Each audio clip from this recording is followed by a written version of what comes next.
हम जो पानी कभी भी नहीं रख रहे, डेली नहीं रख रहे पानी.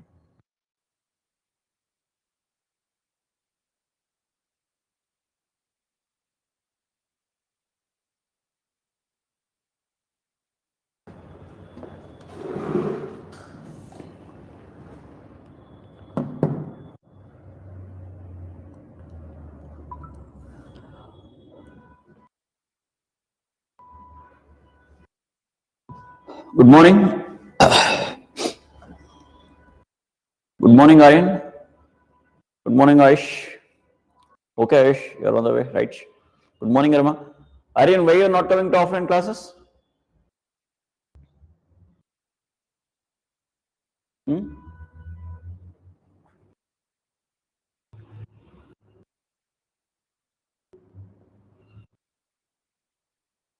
Okay, okay.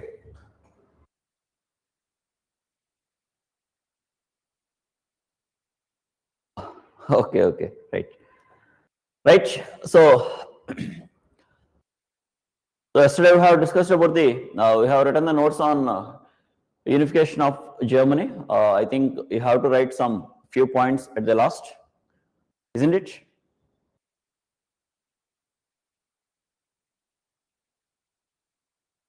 Okay.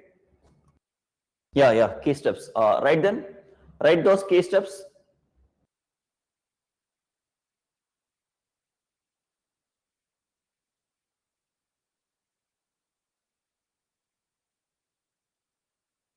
First one, war against Denmark. War against Denmark.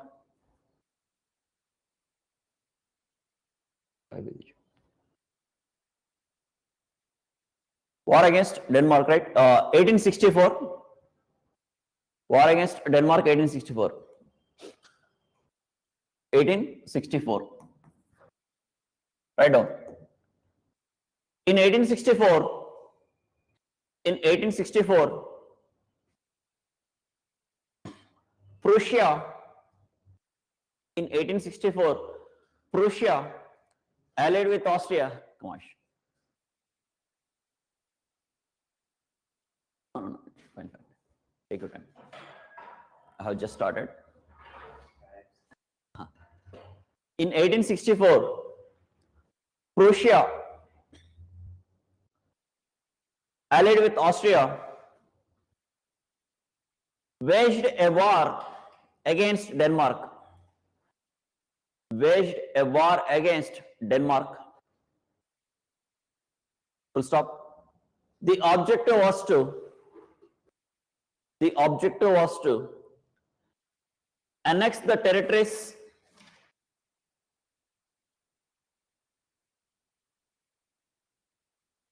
First step is war against Denmark, guys, for the side heading. And in that, I just have dictated 2 lines.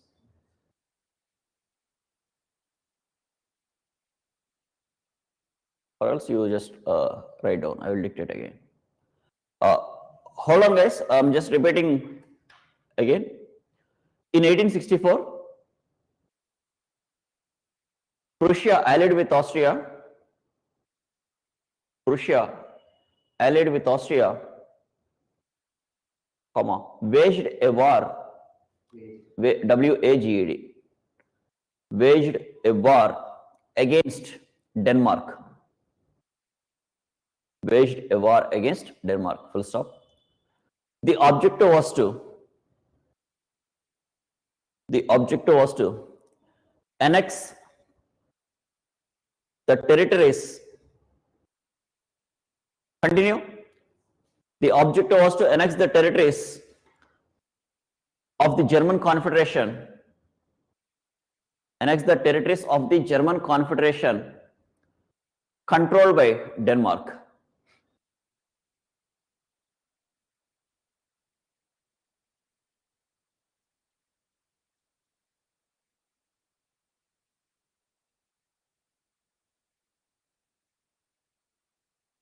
Austro-Prussian War, 1866. Next one, Austro-Prussian War, 1866. Right down. Second one, Austro-Prussian War, 1866. Right on. Bismarck skillfully made an alliance with Italy against Austria. Bismarck skillfully made an alliance with Italy against Austria, comma, a move aimed at weakening Austria's influence in German affairs. A move aimed at weakening Austria's influence in German affairs.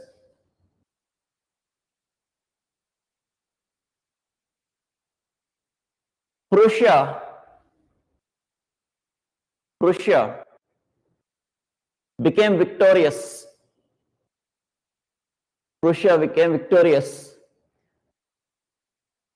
In Austro-Prussian War. Prussia became victorious in Austro-Prussian War by defeating Austria in the Battle of Sadowa.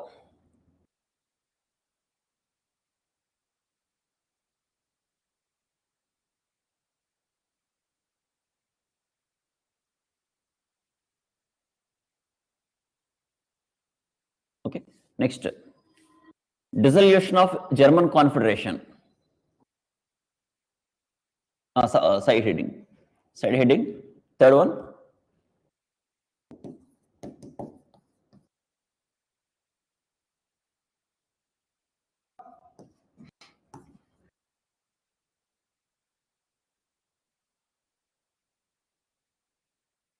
dissolution of German Confederation.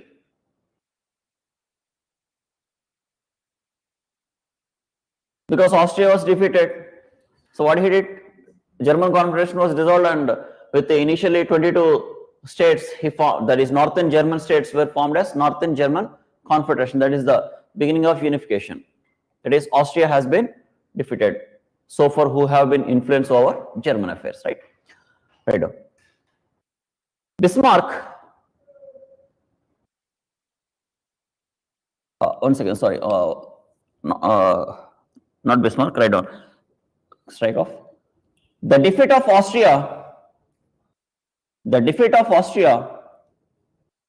in the above war means, I'm not again saying Austro-Prussian. The defeat of Austria in the above war resulted in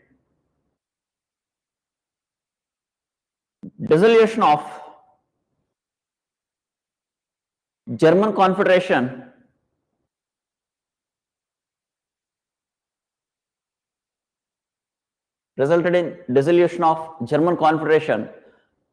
which is acting as an obstacle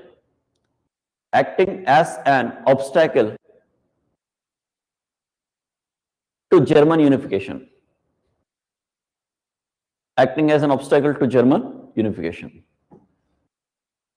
Okay.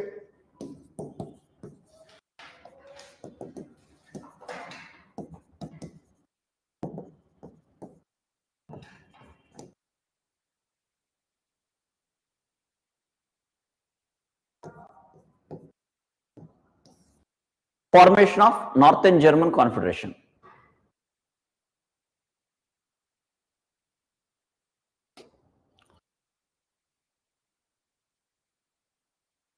Formation of Northern German Confederation. Okay. Bismarck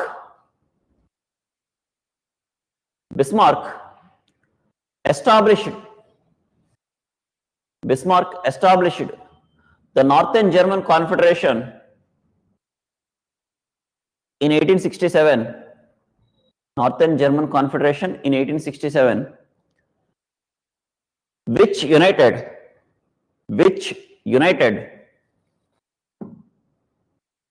22 Northern German states 22 northern German states, which united 22 northern German states under Prussia's leadership.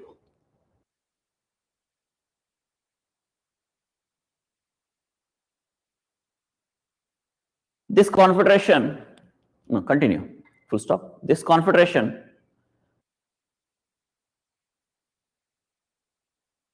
excluded southern states,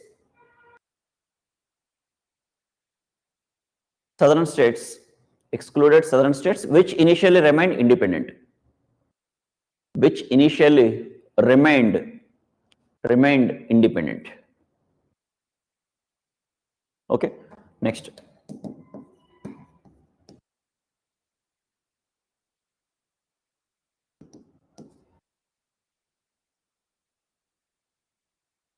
Franco-Prussian War.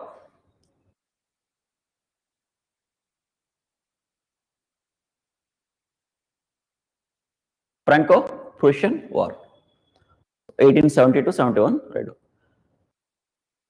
Bismarck's skillful diplomacy,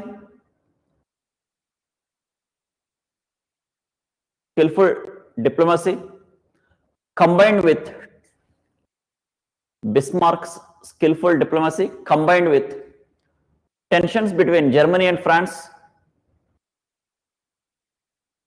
and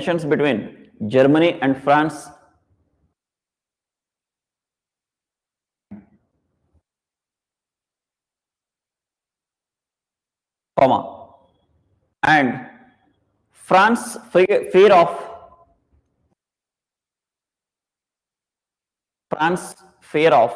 Germans' encirclement,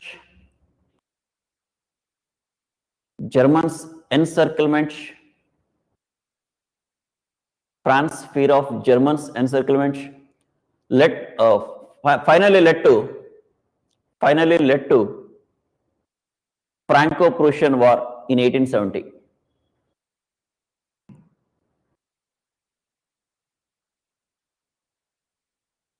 Franco-Prussian War in 1870.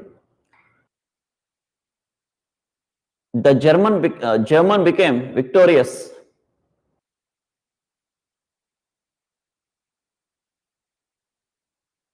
Became victorious and freed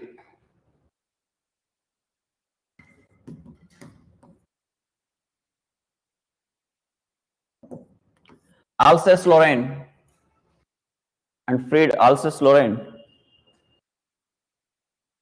from France.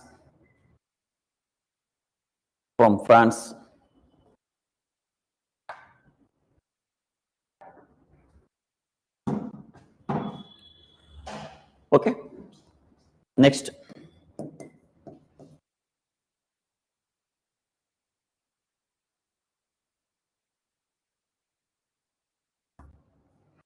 (1871). Sorry.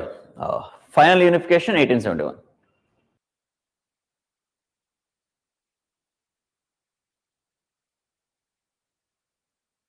Okay, right on. The aftermath of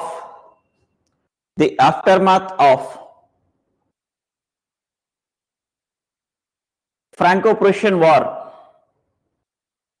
The aftermath of Franco-Prussian War provided the opportunity for Bismarck to bring about the aftermath of Franco-Prussian War provided the opportunity for Bismarck to bring about the final unification of Germany.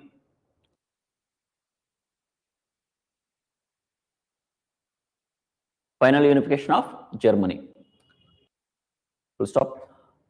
On January 18th, 1871.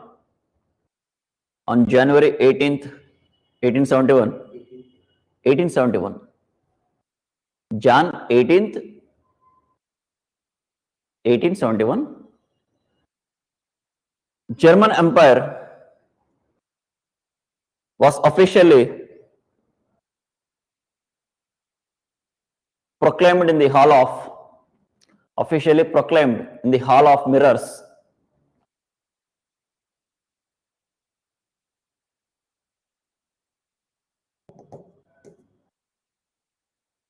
Officially proclaimed in the hall of mirrors at the palace of Versailles.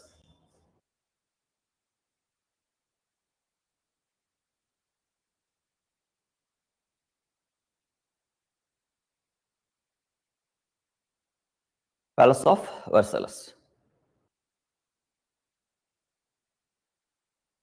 William I,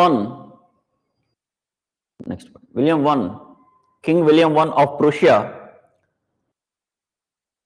William I of Prussia was crowned as Emperor of New German Empire.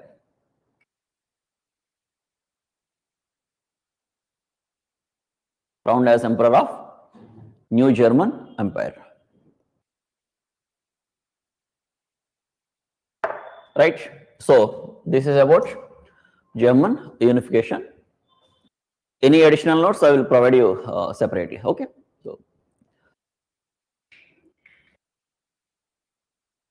So say in this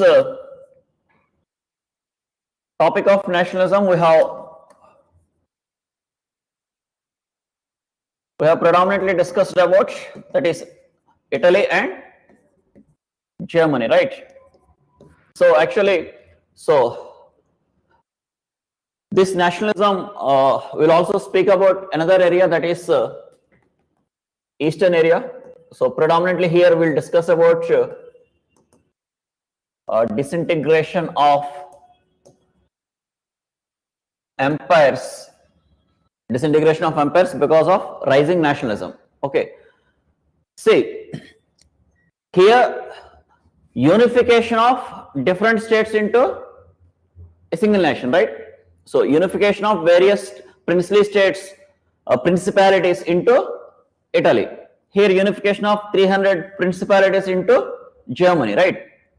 So here we have seen unification, which is a result of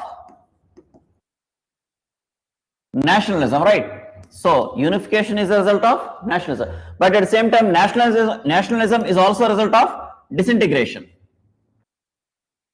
Nationalism is also a result of, disintegration is also a result of nationalism. Nationalism led to unification, right? Similarly, nationalism led to disintegration also. Disintegration of whom? Disintegration of what? Disintegration of large empires into various independent nations. You're getting my point? So, various small principalities came together and formed as a nation because of rising nationalism or rising feeling of nationalism among them. Similarly, rising feeling of nationalism also led to disintegration of various empires. So here specifically we'll discuss about Eastern region. Okay, so far we are in the Central Europe, right? So Germany, Italy, France, which we are discussing, Central Europe, especially post Napoleonic era. So let us move into Eastern region, where Eastern region, the major empire was Turkish Empire. So Turkish Empire controlled this Eastern region, which is Ottoman Empire, where lot of various countries, today we spoke about those countries as separate nations, were actually part of Turkish Empire, Ottoman Empire, right?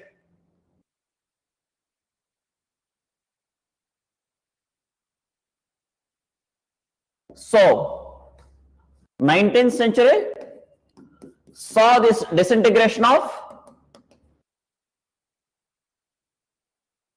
Turkish Empire. So because of various factors, not only just nationalization, but also various factors which gradually led to disintegration of Turkish Empire. See here specifically we need to speak about the Ottoman Empire or the Turkish Empire, predominantly lied in eastern region, that is around Turkey, and surrounding regions, which consists of, or we can say it is predominantly between, or predominantly consists of Balkan Peninsula. The states or the principalities which are part of Balkan Peninsula were called as Balkan states. Were called as Balkan states, which predominantly situated between Danube Valley and Aegean Sea. So this Turkish Empire I'm talking, which is with headquarters at Constantinople, right? See, these Balkan states were, these Balkan states consist of various states. Presently, they were independent nations. Like it consists of various ethnic sections who all belong to Slav race, such as Serbs, Albanians, Greeks, Romanians, Bulgarians, etc. So now we have Bulgaria, Romania, Albania. But these are actually initially part of whom? Part of Turkish Empire, right? So these comes under, or this forms peninsular region, which is a mountainous region which is situated between Danube Valley and Aegean Sea, which consists of various ethnic groups who belongs to Slav race, so such as Serbs, Serbia, Albanians, Greeks, Romanians, and Bulgarians. So these sections of population were initially under Turkish Empire, right? So these are predominantly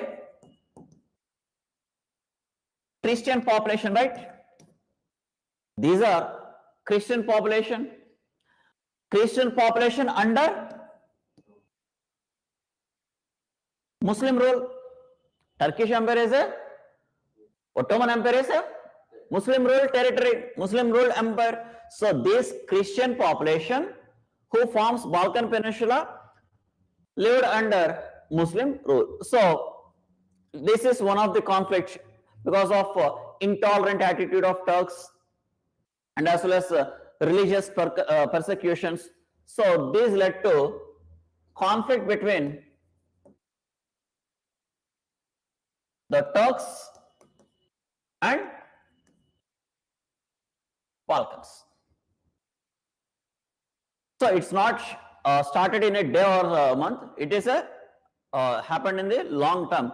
So particularly here I'm speaking about the time period of 19th century. By the time period of 19th century, especially second half of 19th century, so the conflict between Balkans and Ottomans gradually increased. And at the same time, these Balkan states were also came under the influence of nationalism that started in Central Europe. Because so far we have seen nationalism, beginning of nationalism, impact of nationalism that especially arose after Vienna Congress political modifications, right? So that nationalism, in the way how it influenced Italy and Germany, it also influenced further in the eastern states, that is Balkan states were also influenced by the rising concept of nationalism. So with the rise of nationalism, they started demanding independence. They started demanding independence from Ottomans, independence from Turkish, right?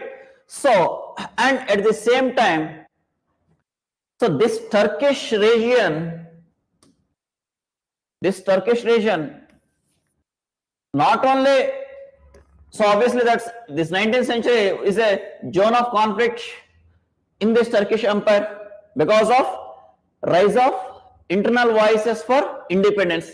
So not only internal problems, it also faced external problems especially Russia's aggression. Especially Russia's aggression.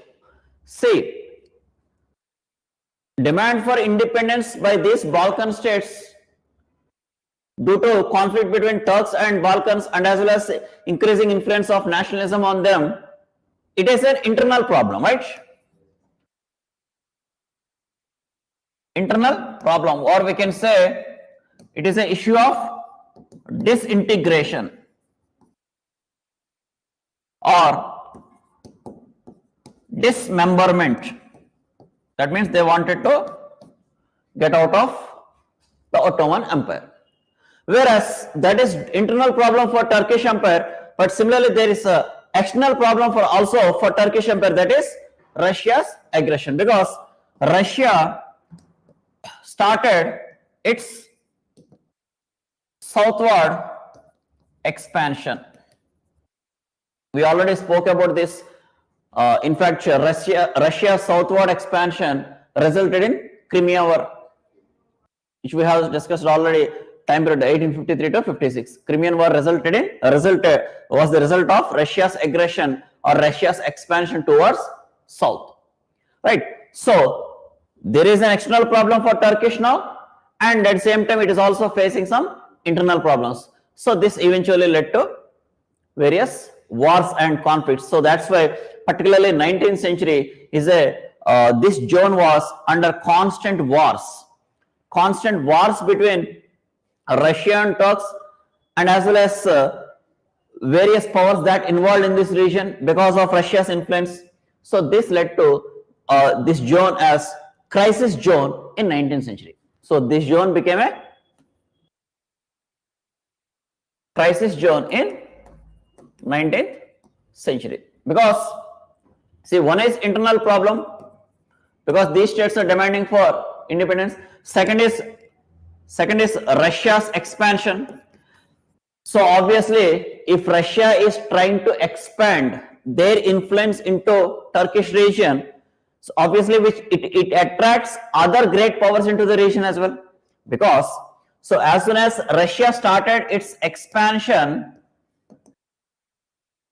into Turkey, because Russia wanted to expand towards Turkey because it wanted to control entire Black Sea region. So if Black Sea region is controlled, it gives Russia a passage to Mediterranean. Got it? So if Black Sea was controlled by Russia, so Russia is believed that controlling Black Sea gives access to or passage to Mediterranean ports, which was predominantly controlled by other European powers. Okay, so but as soon as Russia started its expansion towards Turkey, but various other great powers who had stake in Turkey also involved in this region, especially England. So let us take it as Britain. Especially Britain. So Britain wanted to counter Russia, because if Russia expands towards south further, that is, if Turkey was occupied by Russia and if Russia expanded further towards south, so British India will be at stake. So to protect British India, that is India. So to protect British India, the Britain has to counter Russia's expansion into Turkey. Similarly, Austria also have a lot of stakes in Turkish region, because Austria, which is a landlocked country, so it only relied on Danube Valley for its trade. So if Russia controls the Turkish region, obviously it will impact Austria's economy. So Austria also involved in this region. Similarly, France. So France was right from the beginning, it has commercial treaties with Turkey. So it is a friendly nation with Turkey, and as well as it has made commercial treaties, and as well as France also had to control its territories, that is Egypt and Syria, which became part of France Empire during time of Napoleon. So losing Turkey will impact France's interest in Egypt and Syria.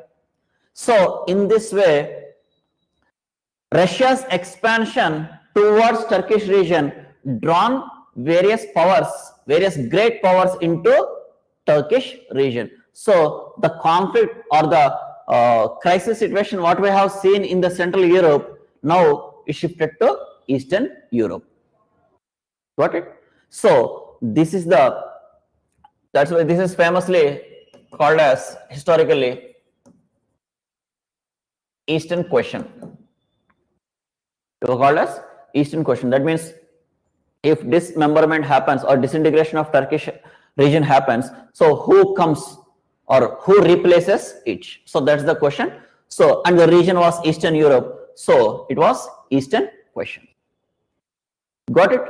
So and at the same time, Russia not only wanted to expand, and it wanted to expand not only for commercial interest and political interest, but also cultural interest, because Russian population belongs to that Slav race and the Balkan population also belongs to the Slav race. That means they have ethnic unity.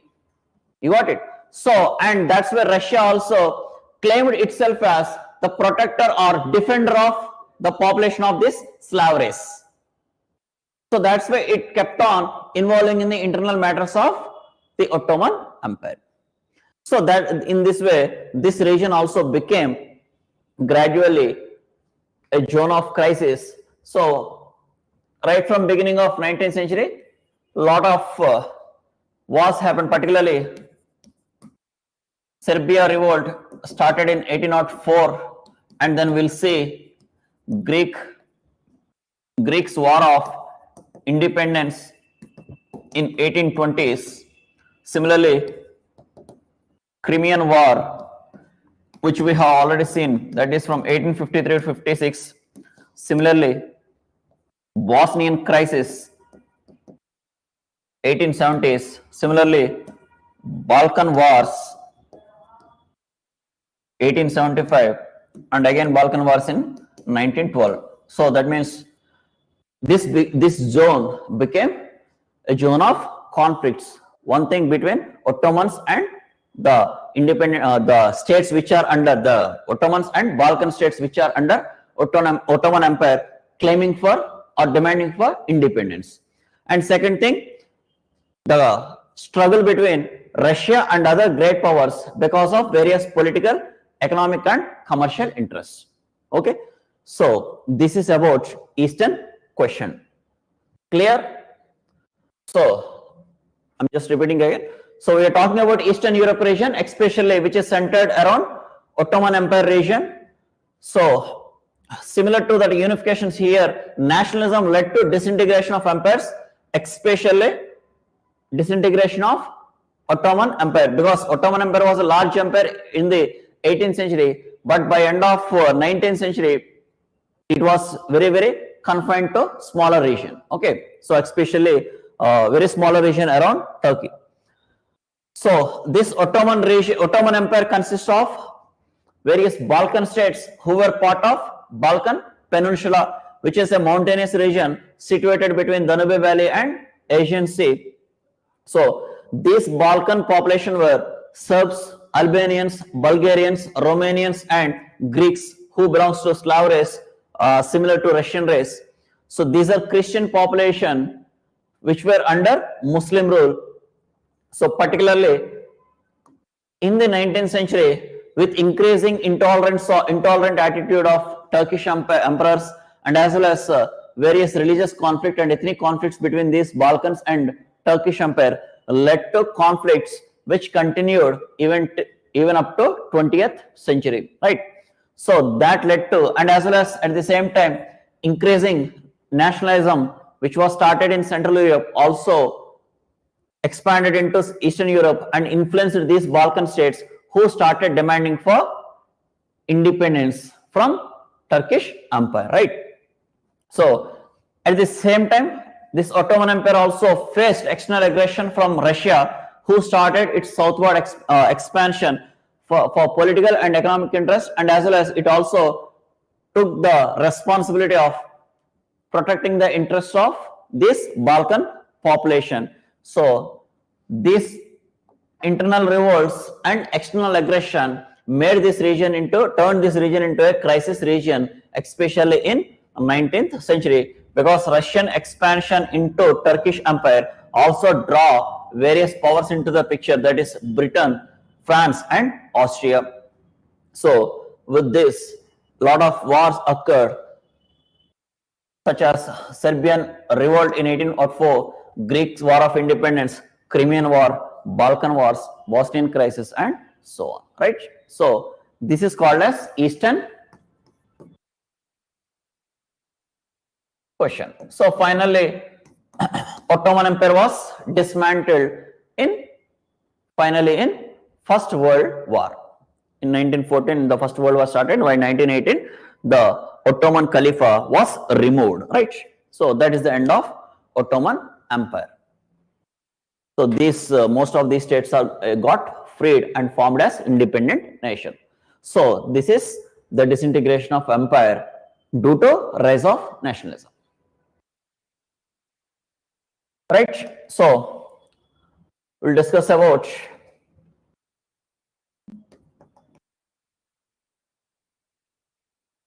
and for that Eastern question I will give notes separately. Imperialism and colonialism. So tell me imperialism and tell me about imperialism and colonialism.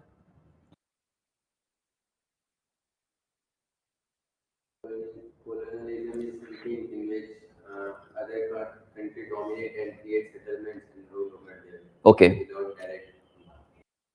Hmm. And imperialism is capturing other country to expand its territories.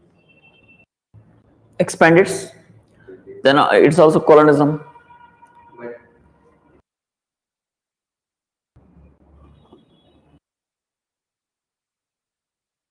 see, colonialism and imperialism, these terms more or less used interchangeably, but there is certain specific difference as well.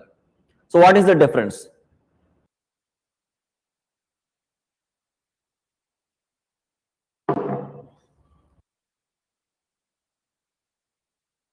Practical implementation of imperialism is colonialism. Okay. Okay, Aryan, then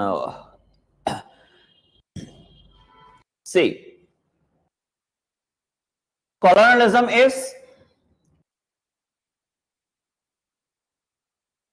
more or less physical, right? That means a country or a country captures captures a territory of another country and colonize it for its own interest. So then that's what we call it as colonization, right?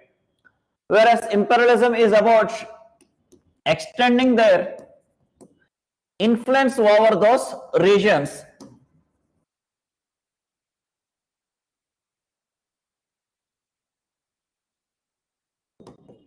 Extending their influence over other territories, either political influence or economic influence.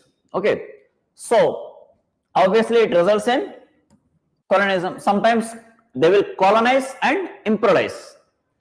So that means, for suppose this is a territory and this is an external power. So let us say this territory was colonized by this external.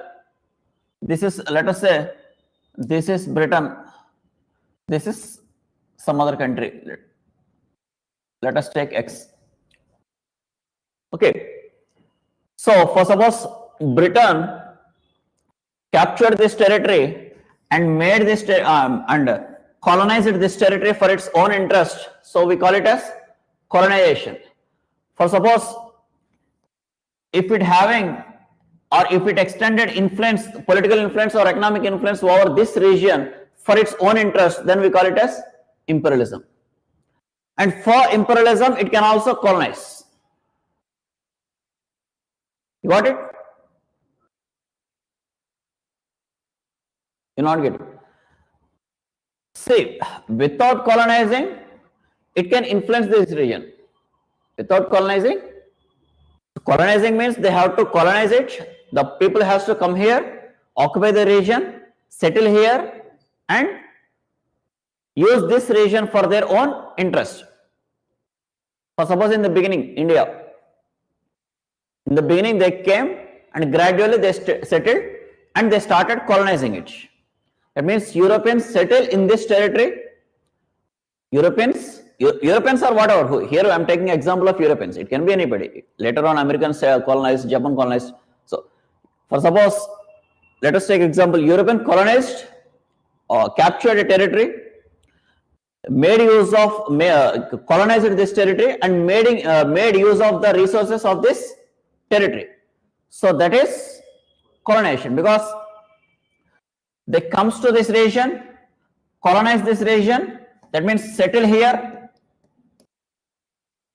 So they settle in this region. They settle and they also use resources of this colony for their own self-interest,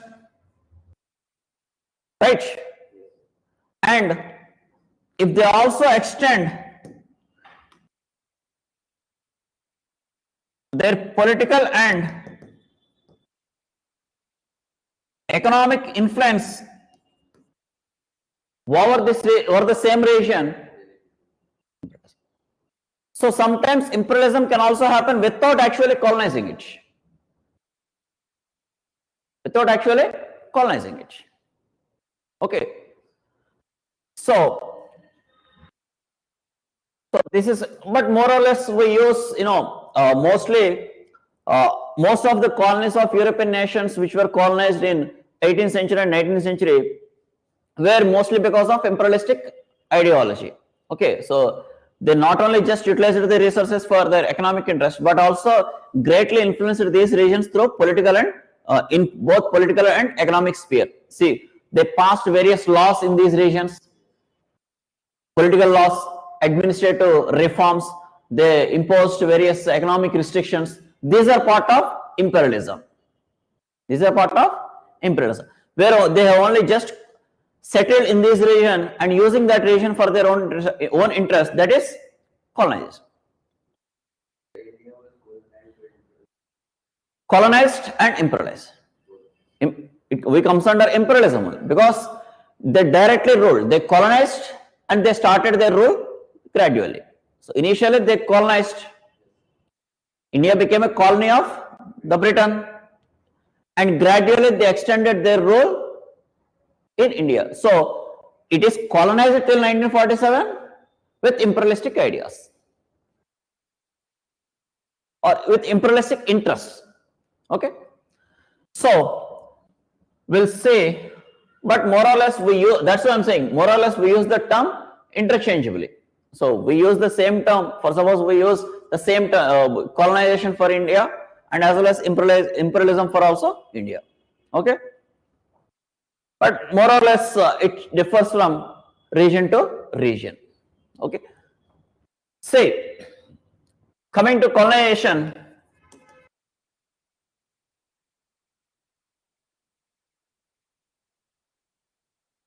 so predominantly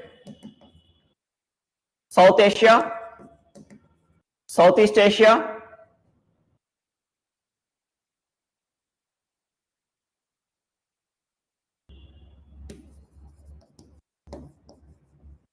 Latin America,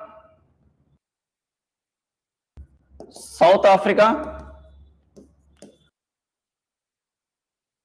Australia. This is your syllabus. Obviously, there were many more, but South Asia, Southeast Asia, Latin America, South Africa, and Australia.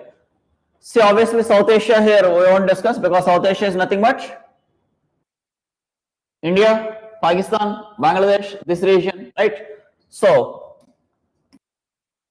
which you already know and which you already discussed in modern section, right? So specifically here we'll discuss about Southeast Asia, Latin America, South Africa and Australia.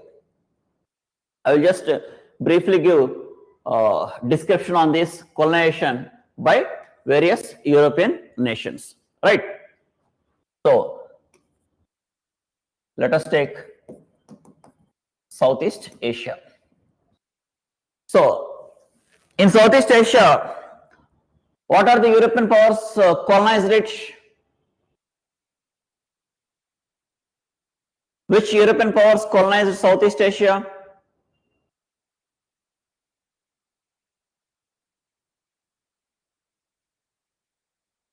Yes, Dutch, Portuguese.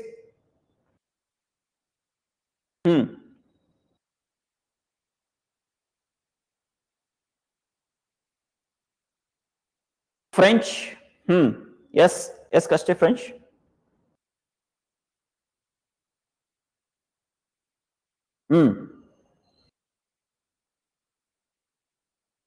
British.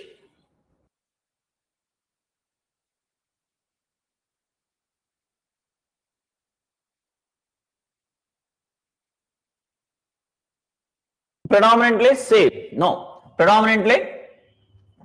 So starting with Portuguese, Dutch, or in fact Spain, Dutch, English, and French. So these are the European powers who colonized Southeast Asian nations, especially. So we'll speak one by one. So Portuguese, because obviously Portuguese were the ones who reached South Asia for the first time as compared to other Europeans. So it was in 1498, Vasco da Gama reached India. Okay, so during that time they also extended towards, because after settling in the Bay of Bengal coast, especially after settling in the southern coast of India, so they also extended towards further east. Especially in our previous sections I have discussed about the role of Portuguese in India. So initially they controlled waters of Indian Ocean. So they controlled entire Malabar coast, especially, that is entire Malabar coast, later expanded to Konkan coast as well, that is expanded up to Goa and Mumbai, right? So, and as well as I am saying, they controlled Indian Ocean. They started controlling various straits and ports in the surrounding Indian Ocean region. So especially we already spoke about their Indian Ocean waters policy, that is blue water policy, Kartas system. So blue water policy means that entire Indian Ocean waters will be under their control, and in those waters they issued Kartas, that is permissions or license system, where other powers, other traders need to seek permission from Portuguese government to trade in those or to move in those waters.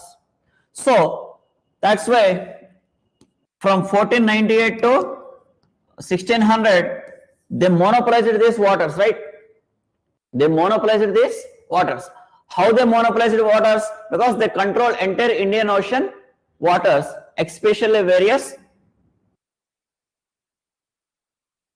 straits and ports. So under this policy, in 1511 they brought Malacca under their control. Which is part of Indonesia, which is near Malacca Strait, near Indonesia. So from then onwards, this region was under Portuguese control. So later, and also it has monopolized this region for a certain period of time, because there was no other power emerged at this time, except very lately in 1599, Philippines was colonized by or captured by Spain. Captured by Spain. So, but as from the time period of 1600, the influence of Portuguese has been gradually decreased, and from 1600, influence of Dutch and British rose, right? So because first initial 100 years, Portuguese monopolized these waters and control various straits, which includes extended towards Malacca Strait, which control the parts of Indonesia. But with from the 1600, new powers came into the picture, especially Dutch and British. So the Portuguese faced competition now from Dutch and British.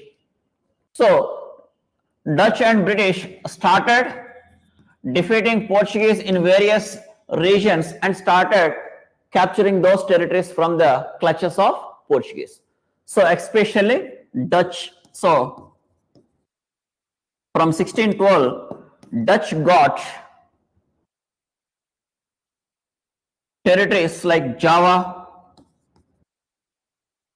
Sumatra, Jakarta, etc. That is, which we predominantly or which we call them as East Indies, right?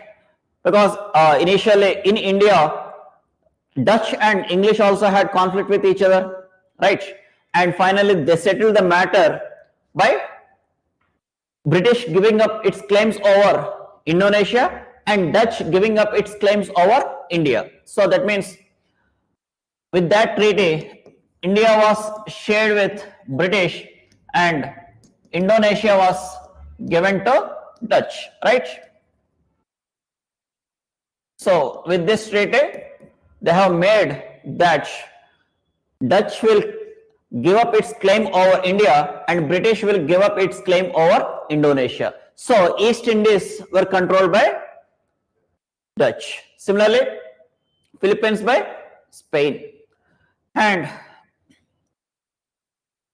later, so British did not have claim over Indonesia, that is East Indies region, but had controlled other parts of Southeast Asia. So what are those territories? What Southeast Asian nations became part of British Empire?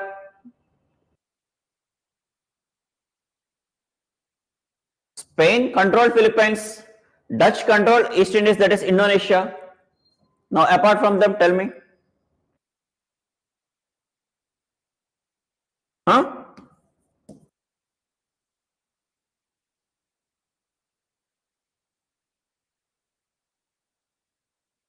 British controlled Burma. So this thing we have already discussed in 1824.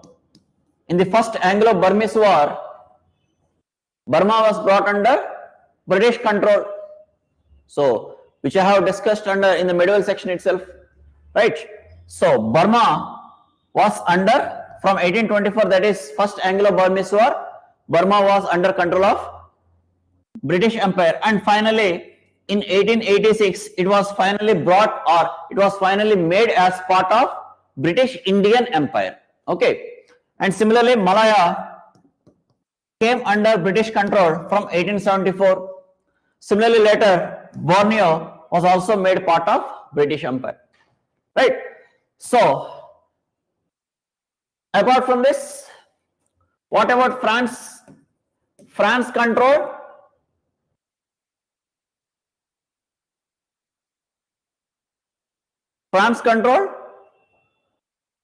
Indo-China region. France controlled Indo-China region. So the region Indo-China means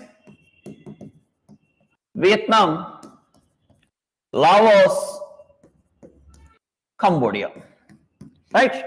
So Vietnam, Laos and Cambodia became the part of France. So with this, so Vietnam, Laos, Cambodia under France, Burma Malaysia and Borneo, which is part of Indonesia, under British, and Philippines under Spain, and East Indies under Dutch. So only nation that is independent was Thailand. Only nation that is independent was Thailand.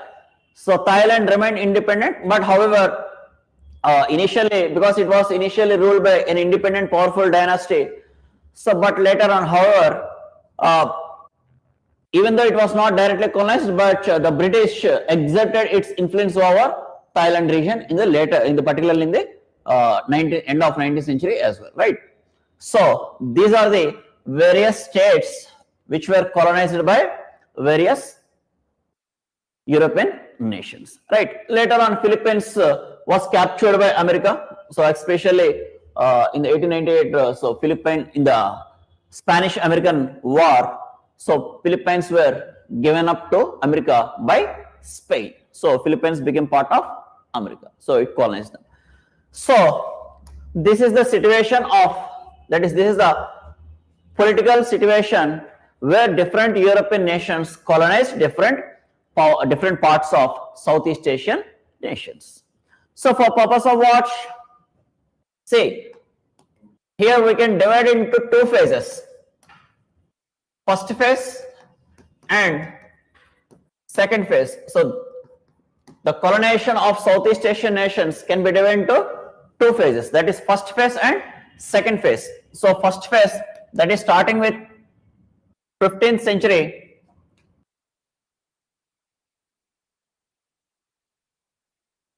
and also includes 15th and 16th predominantly and parts of 17th century as well. Right. Whereas second phase, this is post-industrial revolution period.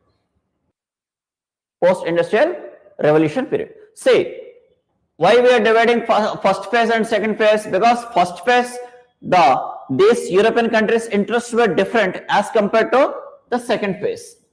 So interests of first phase were procurement of raw materials, right? Initially, they came to these Indian lands, which includes South Asia and Southeast Asia. So why they came to these lands? Only for the trade purpose, right? So only for trade purpose. That to trade for, or especially trade in spices. Trade in spices, because the story you already know. So the traditional routes were closed and occupied by Ottomans, particularly from 15th century. So which made or which forced these European nations to find out a new sea route. So obviously then, particularly in the end of that is from 1480 to 1500, so they continuously involved in various explorations in finding sea routes, finding new sea routes to India. So in that sea routes, obviously finally Vasco da Gama was successful in finding a sea route via Africa. He reached Calicut and finally settled over there. And from then onwards, Portuguese started controlling these regions, especially for trade purpose, especially for spices, right? So initially spices, but later on they expanded it to cotton, silk, ivory, timber, right? Various other opium, various other products. So initially the first phase was dominated by trade. The first phase was dominated by trade. Obviously, initially only Portuguese was the sole player in this region, but gradually the other players like Dutch, British, France, Spain, etc. came into these regions, which led to conflicts between these, right? In this period, with respect to trade, conflicts arose between these regions for trade preferences. So obviously, because of these internal conflicts, they tried to influence the local rulers to get trading rights, to overpower other European nations in terms of trade. So they established they controlled various strategic locations. They controlled various ports. They also involved in various administrative aspects of local rulers to favor their trade, right? So this particular phase was dominated by these various factors, right? So controlling trade routes, imposing taxes and duties, and many more. So this particular phase initially started for the purpose of trade of raw materials, that is movement of goods from these regions to European countries, so which eventually resulted in enhancing their power over trade rights, enhancing their influence over trade routes, and setting up of various strategic locations to control their interest. So this was the situation of first phase. Whereas coming to the second phase, that is second phase, what I am saying, that is post industrial revolution time. Obviously post industrial revolution, what happened? The interests of these European nations have been changed. The interests of European nations have been changed. How? Because initially they used these regions for procurement of raw materials mostly. They used these regions mainly for the purpose of procurement of raw materials. But gradually what happened? With the success of industrial revolution, various manufacturing and production process greatly increased. So with the production increased, obviously they need more raw materials, and as well as they need markets for those European produced goods. Are you getting me? So after industrial revolution, situation has been changed. See, while discussing industrial revolution, I told you one point. Exploration helped in industrial revolution. That is, exploration means finding new territories helped in industrial revolution. But later, industrial revolution resulted in exploring more territories. If you remember that point, so impacts of industrial revolution was helped by explorations. But in fact, in the later stages, industrial revolution forced these European nations to make further explorations. So that's why in the later stages, colonization got intensified. Which we see in this period. So because with increasing production, which is a result of industrial revolution, so with increasing production, they need to have more raw materials, and at the same time, they also need markets for sale of their goods, industrially produced goods. So again, they utilized these regions for this imperialistic interest. So they gradually politically dominated, economically dominated these regions, right? So these are the two stages or two phases where the European nations colonized these Southeast Asian nations. So let us see various other territories.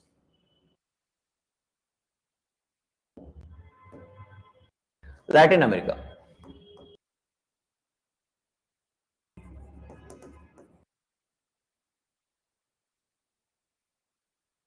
So taking America, that is North America, Central America, South America. Who colonized them first?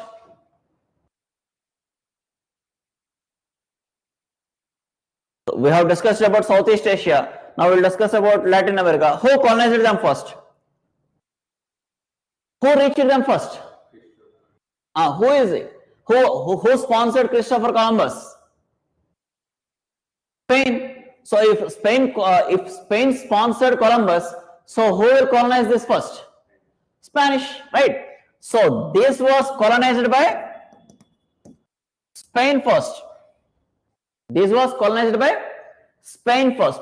So particularly 1492 was the time period where Columbus founded America.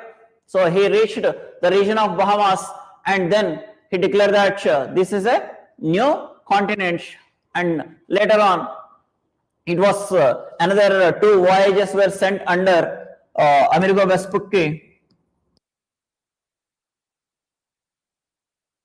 So Amerigo Vespucci again was sent, who went with two voyages and finally confirmed it and declared it as a new continent which was inhabited by native people who were called as Red Indians, and that was the beginning. So post 1492, so especially from 1494 they started colonizing this, because in 1494 Portuguese and Spain made a treaty. Portuguese and Spain made a treaty. What was the treaty? They both signed a treaty which was endorsed by Pope, declaring that, declaring what? And what is the treaty? Treaty of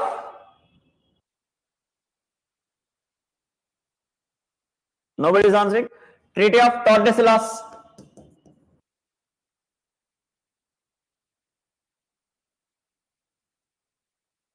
Treaty of Tordesillas. So what is this treaty? So this treaty is about Atlantic Ocean. An imaginary line from north to south was drawn, and west of that will be used by Spain, and east of that will be used by Portuguese. Imaginary line in the Atlantic Ocean. So west of that, so obviously east of it, it includes what? Mostly Asians, and west of Atlantic Ocean mostly includes Americas, South America, North America and Central America. So this was shared with Spain and this was shared with Portuguese. So in 1494 Spain went that side, in 1498 Portuguese came this side. So Portuguese colonized India and Spain colonized Americas. Got it? So because of the Treaty of Tordesillas, which was signed between them in 1494, which was ratified by Pope. Okay, so with this Spain started colonizing Americas. Spain started colonizing Americas. So, but gradually later on, this in the 15th century. So initially Spain also had a monopoly over the Americas, but later on gradually various other European nations started moving into Latin American countries, especially Portuguese, British, French and so on. Because as you know, British controlled the North America. So we already discussed the 13 colonies. So British controlled 13 colonies of North America. Whereas initially, Canada under Portuguese was later controlled by French, and later again it was went into British after 7 Years' War. So North America predominantly came under British. By end of 18th century, towards the end of 18th century, the North America was mostly controlled by British, because 13 colonies and as well as the major region like Canada went under British, particularly after Treaty of Paris in 1763, right? Similarly, Portuguese controlled parts of Central America, especially Puerto Rico. So parts of Central America was controlled by Portuguese, whereas Spanish, who had initially control over both North America, Central America and South America, including Caribbean lands, but later on they lost their power to British and French, and later on confined to Dominican Republic and as well as Brazil. Brazil became a bone of contention between Spain and Portugal later as well. So in this way, North America and South America was colonized by these European nations. As in terms of North America, as you know, these 13 colonies revolted against the British rule later, which eventually resulted in American War of Independence. And these 13 colonies came together and formed a union, or came together as a federation, and which formed as a new nation called United States of America. And United States of America, later on, it itself started colonizing various other territories. Okay. Similarly, Canada, which is under British, gradually in 19th century, it was declared a Dominion nation, which became part of British Commonwealth.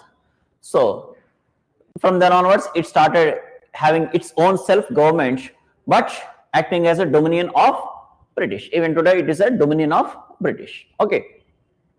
So this is the situation of Latin America. So obviously, the reasons for this is the same. So mostly, the Latin America was mostly used for what? Raw materials. Especially Brazil was used for red dye, because mostly Brazil was colonized initially because of availability of a raw material called red dye, which is predominantly used in the European textile industries. Okay. And as well as later on, South America was greatly used for plantation crops. So as we already spoke, in the triangular trade, see, from Africa, what the Europeans did, from Africa, slaves were procured, and these slaves were sent to South America. These slaves were sent to South America. And in South America, these Europeans were predominantly planters. So these slaves were made to work in the plantation crops, especially in Brazil.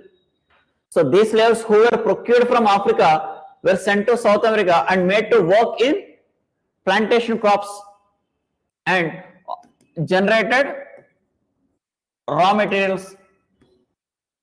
And these raw materials were sent to Europe. And Europe produced various manufactured goods, and these manufactured goods were brought to Asia, especially India and Southeast Asia, because they used them as markets. So it's like a chain which worked during that time. So Africa predominantly used for slaves and various resources as well, natural resources.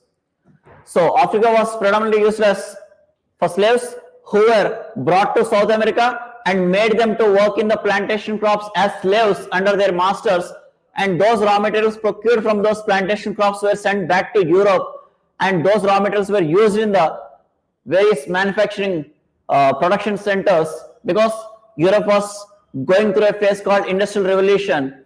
So, and they produced mass scale production of goods, and where these goods require markets to make profits, because every good cannot be sold in Britain. Britain is very, very small region. So they need new markets, and in search of new markets, they further colonized various Asian and Southeast Asian territories and used them as markets.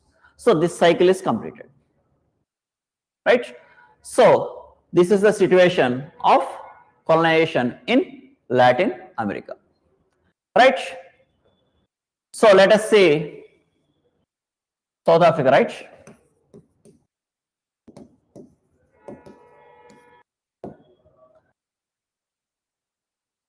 So colonization in South Africa. See, who colonized South Africa first? Who colonized South Africa first?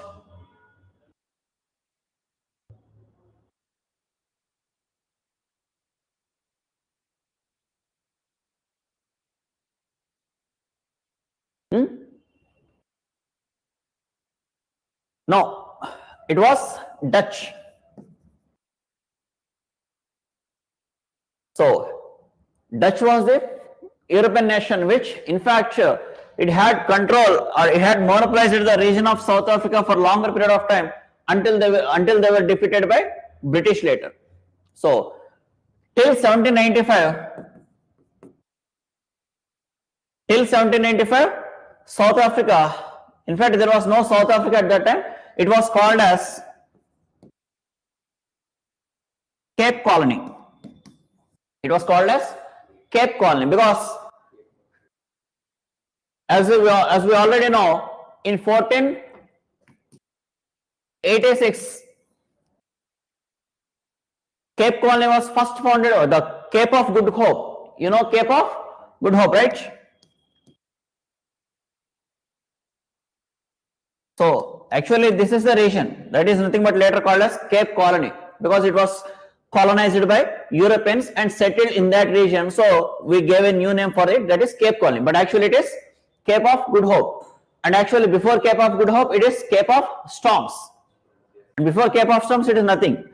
So it was Bartholomew Diaz who was the first person to cross equator and to sail towards Africa. In fact, he was the first person to cross equator from Europe.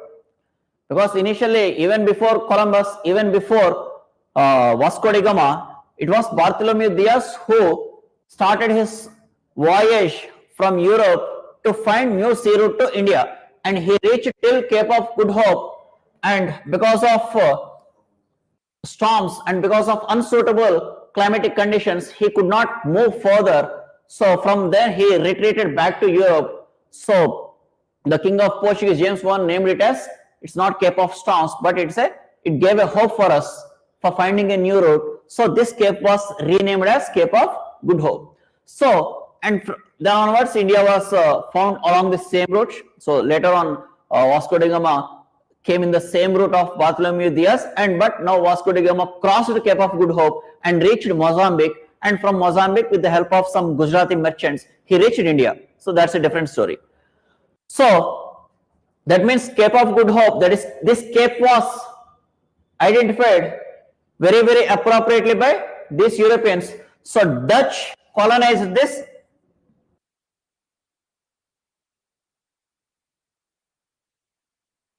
Dutch colonized this cape.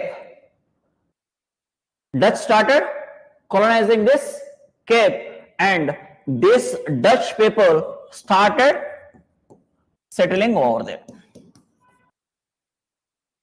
So they started settling as farmers. So as the Dutch started colonizing, so most of the Dutch population migrated to this cape and they settled here as farmers. So we call them as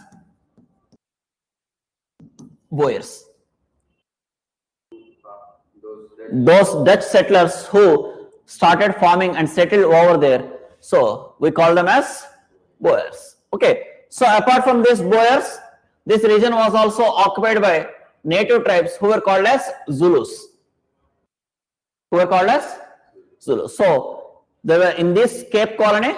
So north of Cape Colony we have Zulus, and in this Cape Colony we have, that is, Dutch settlers who were called as boers. But however, so Dutch monopoly was continued only till 1795, because in 1795 the British reached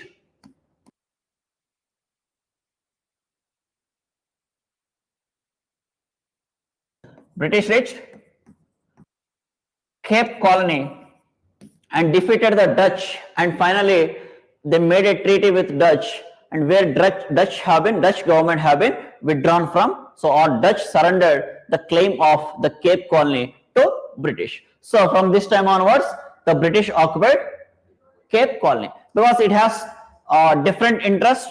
One is because of Napoleonic wars or because of the difficult situation, that is I'm talking about the time period from French Revolution. So during that stage, because Europe was facing a crisis situation, so and at the same time economy of Britain also greatly impacted at that time because of continuous wars, because British involved in continuous wars. First European coalition in 1792, second European coalition, third European coalition, fourth European coalition, right? So because of unfavorable situation and because of economic impacts, British wanted to search a new colony. So they chose Cape Colony and defeated the Dutch and overthrown Dutch from this Cape Colony by 1795. And as well as, so not only economic factor but also strategic, they also wanted to colonize this Cape Colony because it's a strategic location. Because if the British were in Cape Colony, it is easy for them to control or to secure their interests in India. So they also made it as a strategic location, right? And also resources and also labor. So resources, especially gold and diamond mines, greatly favored British economy. So gradually, as initially they settled over Cape Colony, they started expanding over north. But by this time, as I said, the Dutch settlers who were settled here as farmers, who were called as Boers, so they were already, it's not like Dutch government have it done, but Dutch people will be there. The Boers will be already living there since generations. So these people predominantly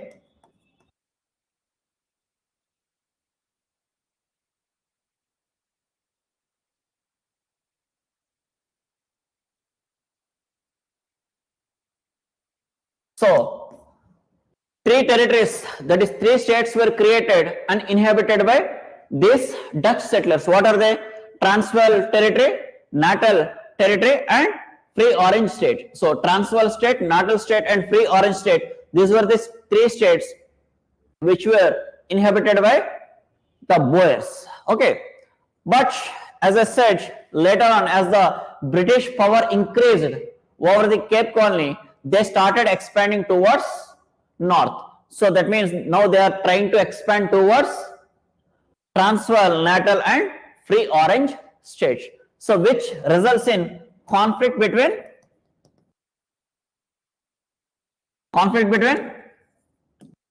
English and Boers, which leads to conflict between English and Boers, which resulted in Anglo-Boers wars. So there are 2 wars, first in 1880, second in 1898.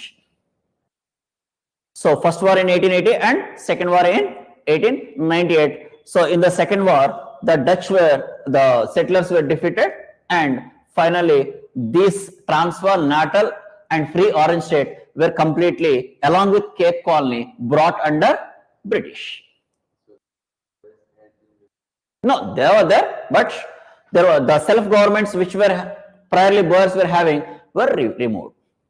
So were completely brought under. So this Transvaal, Natal, Free Orange state and Cape Colony was made as a union and brought under the British. Later this union became modern South Africa. There was no South Africa. There was no South Africa here. I never mentioned South Africa. So, initially, Cape Colony, then Transvaal, then Free Orange State, then Natal. So, Transvaal, Natal, Free Orange State initially were under Boers, that is initially under Dutch. But Cape Colony was occupied by British from 1795, and from there on, later on, with increasing power, they expanded towards north, which resulted in conflict between the settlers and the British government, which resulted in two wars, that is Anglo-Boers War and the first Anglo-Boers War and second Anglo-Boers War, where the Boers War culminated in 1902, where finally the Transvaal State, Natal State, Free Orange State, along with Cape Colony, brought under British control, where they later formed as a union and became South Africa. Okay, so this is the story of colonization of South Africa, right? And later on, in the 20th century, they have been granted independence and declared as Dominion of, same like Canada, it was also declared as Dominion of British under Commonwealth. So, Canada, South Africa, Australia, New Zealand, these were Dominion states under British Empire. Because they were initially British colonies, but later on given the formed as union and given self-governance independence. So, next, Australia. Right. See, as compared to other territories, because like, let us say Asia, they colonized Asia, but Asia was already a civilized nation. By the time of 1498, where Portuguese reached, Asia was already, India, particularly India, was already a civilized nation, right? Because we are already had a great influence in the world. We are already involved in various trade, so everybody knows it. But the regions like Austria and America were new ones, isn't it? Regions like Australia and America, because America was also, so far it was not inhabited by any other foreign people, right? Mostly inhabited by the local native tribes, that is Red Indians. Similarly, Australia was, in fact, Australia was not at all untouched by this time. It was so far untouched. So, especially till 1670. Till 1670, it was untouched. So, in 1670, first expedition was carried to Australia by sailor or captain James Cook. Later on, again for 18, even though it was founded in 1670, it was untouched, or it was left again untouched for next 18 years, and finally in 1688, it was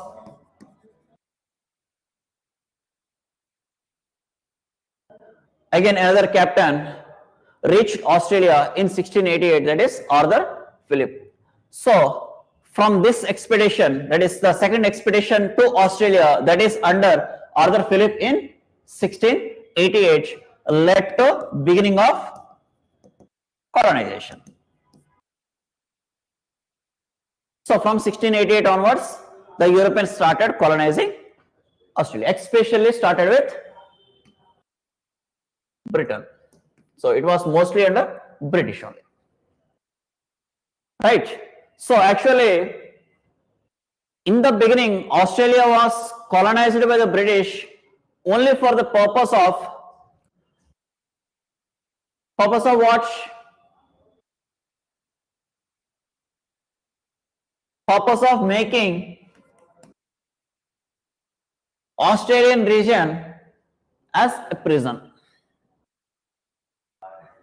It was for, and as well as by the time the prisons of British over entire world became insufficient, because British continuously involved in long wars with many nations, so where they imprisoned lot of people, where they become insufficient, those prisons became insufficient. So they wanted to find new regions apart from the already existing colonies for making them as prisons. For that purpose, British started using Australia as prison. So that's why from the beginning till 1868, Australia was used as prison, and later on in 1868 they passed a law to curb or to restrict Australia being used as prison. So that is the primary reason. But later on, then they started using for other economic factors like agriculture, production of procurement of raw materials, plantations.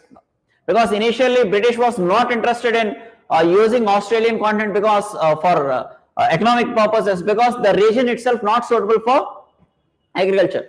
Because initially Australia was inhabited by native tribes who are very less in population, who were still hunter-gatherers.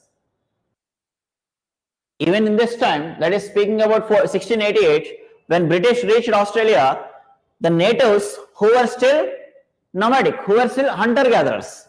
So that means they were not civilized. No agriculture was known to them. You got it? Still it was completely of forest, difficult climatic conditions, difficult mountainous regions. So that's why British initially did not use this region as economic purpose, especially for agriculture. But later on, as the prisons started, they started using it for prisons, gradually it led to movement of British people towards Australia, and most of the Britishers settled in Australia. So, and these settlers founded a new region called New South Wales in Eastern Australia. So these settlers gradually settled in eastern part of Australia and started expanding that territory, using that territory for agriculture purposes and various other purposes. So as agriculture expanded, more people flocked into that region. So that region became a province called New South Wales. And from then onwards, with the expansion of more and more population, with the movement of more population of Britishers into Australia, finally it was more provinces like New South Wales, Western Australia, South Australia, Queensland, Victoria, Tasmania provinces has been formed. No Australia, okay. So initially New South Wales, then after that is New South Wales is entire eastern part. Later on Western Australia, that is entire west. So Australia was divided into two halves, that is Western Australia, and western part was Western Australia, eastern part was New South Wales. And this again in the 19th century gradually reorganized into more provinces. So finally New South Wales, Western Australia, South Australia, Queensland, Victoria and Tasmania were the various provinces in the Australian continent, where in the 20th century, particularly in 1907, because in 19th century itself, initially New South Wales was given a legislative council by the British government.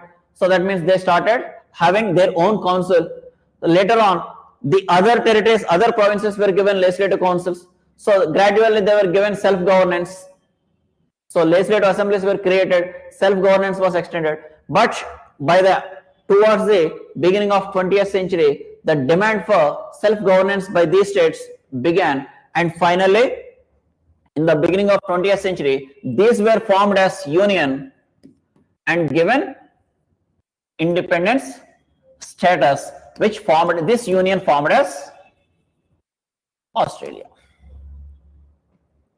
Here also in 1907 Dominion status was granted to Australia, that is these provinces were brought as union and made it as Australia, and Dominion status was granted and as a part of British Commonwealth, right? So These are the various regions across the world, various territories across the world, which were colonized by the Europeans for various economic interests. Clear? Clear?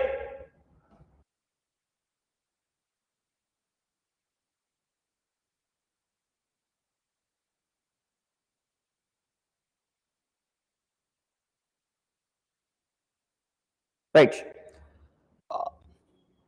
So, see, this is simple notes. No, for this, I will give notes for each and every region, that is for Southeast Asia, Australia, South Africa, and Latin America. I will give PDF only. So no need to write in your notes. Just keep the PDF.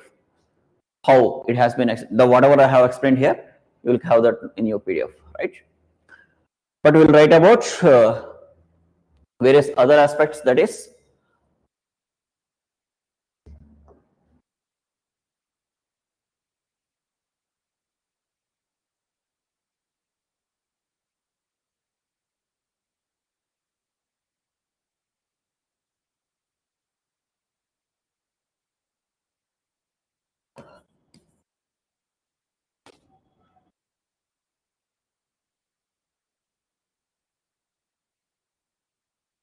we'll see impacts.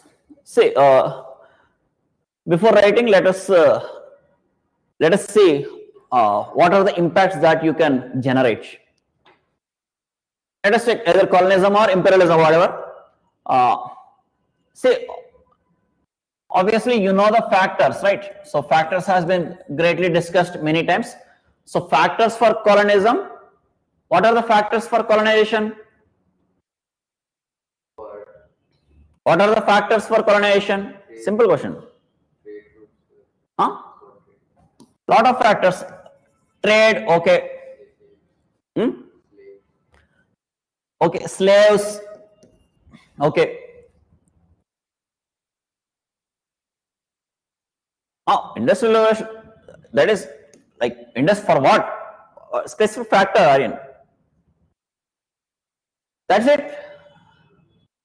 What are the factors for colonization? Yes, raw materials. Nobody is talking about raw materials because actually that is the beginning. Requirement of raw materials led to trade. Markets, yes.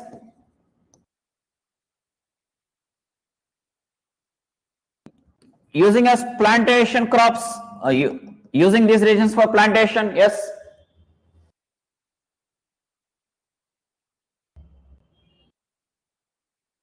Labor. See, labor is not slaves. Slaves is not. Slaves comes under labor. They did labor work, but all labor was not slaves, right? And minerals like gold and diamonds, because in Australia initially agriculture started, but as they find gold, more population started migrating towards Australia. Yes. Next, agricultural products. That means, or we can say goods, because the availability of some goods which are produced in these territories which are not produced in Europe. So that is also one of the reasons that they can procure these goods at cheaper rates. And that's it. We're done. No other factor. Why don't you say spread of Christianity? Spread of Christianity. And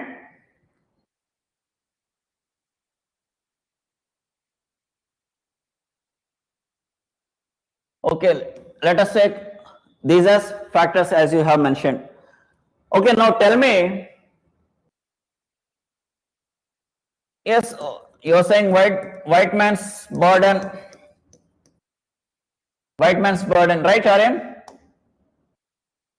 Because they felt like it is their responsibility to spread civilization. Of course, that's a myth actually.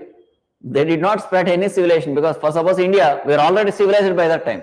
What we need to know anything new about civilization from British, right? But only that's their explanation for that colonization. That's what we call it as white man's burden. White man's burden. Right. Now tell me impacts. Impacts. What are the impacts that colonization have?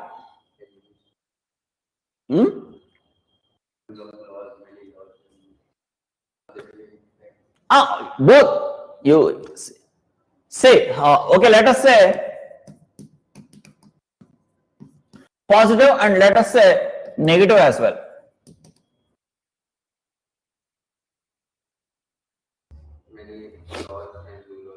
Let us say positive. Okay. Let us discuss positive. You are saying something. Very good. Very, very good. So they introduced rule of law. Okay.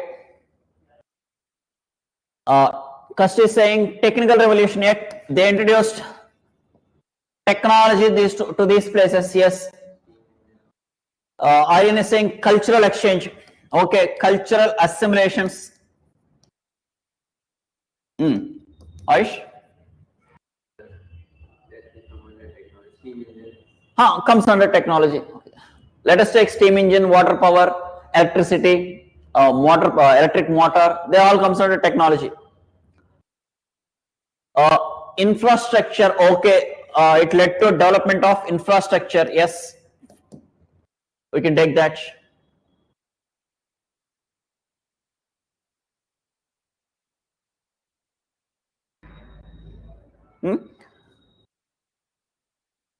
Why can't we say spread of modern ideologies?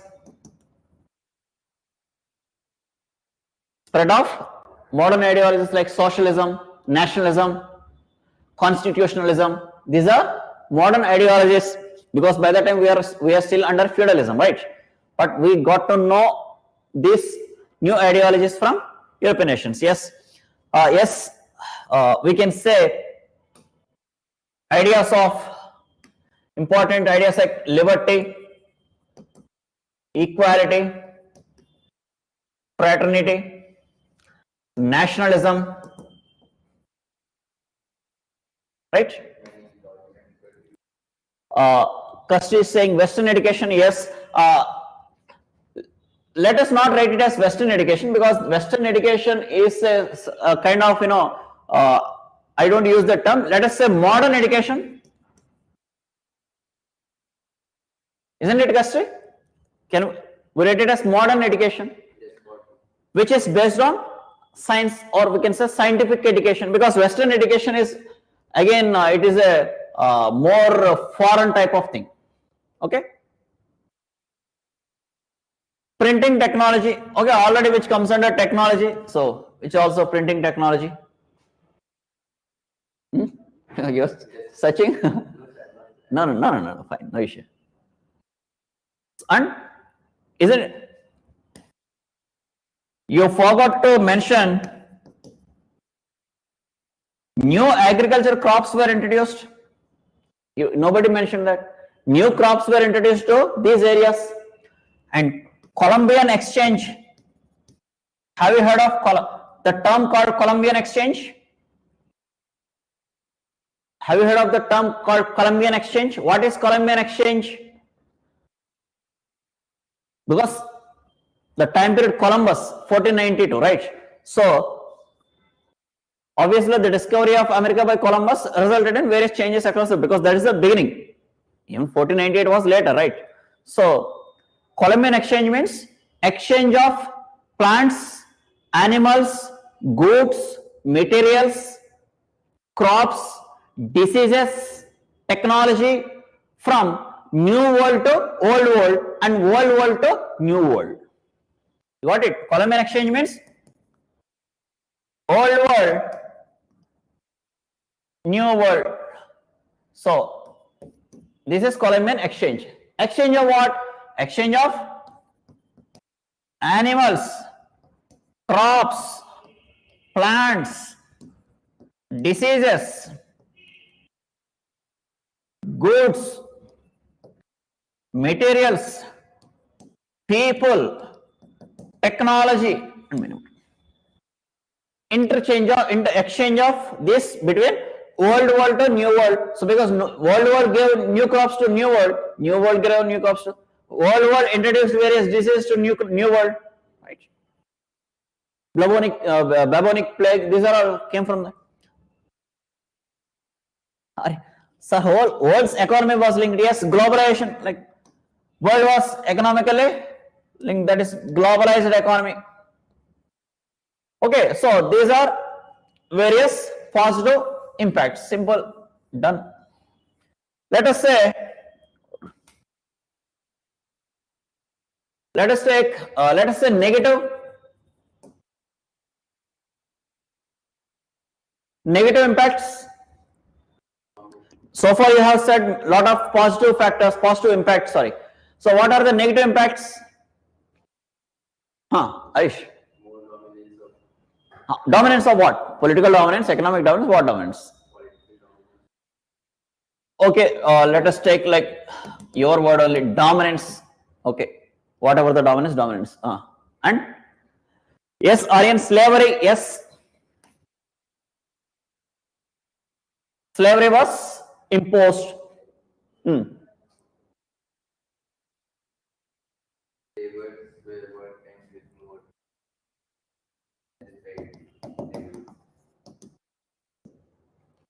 Exploitation. Exploitation of people and exploitation of resources.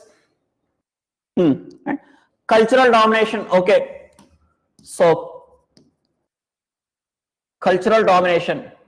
So we can also write forced religious conversions. Forced religious conversions, right? And next.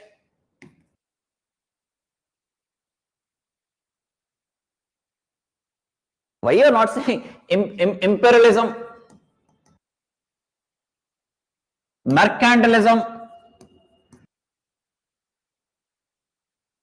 Mercantilism it is also a negative impact, right?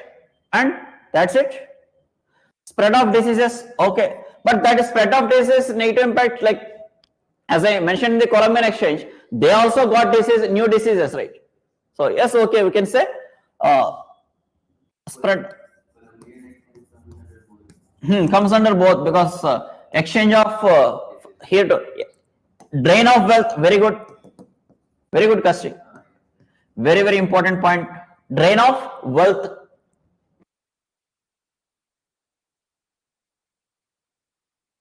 So exploitation of economy of colonies, exploitation of economy by colonies, and interference in internal politics, interference in religious affairs,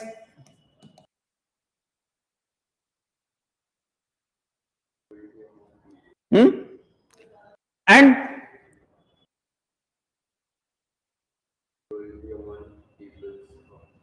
cruelty among people, like we have mentioned slavery. So you mean to say? Like in India, many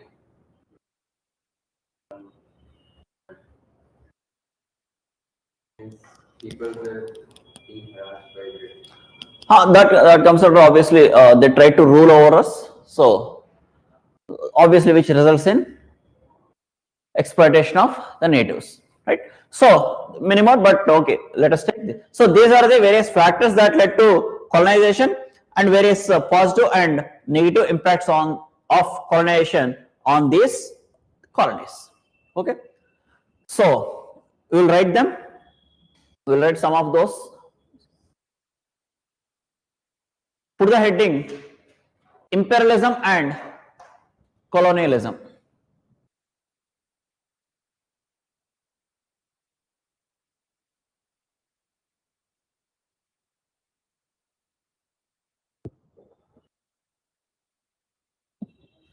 Put the heading imperialism and colonialism.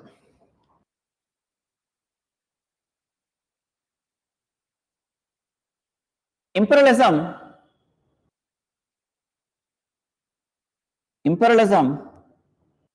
and colonialism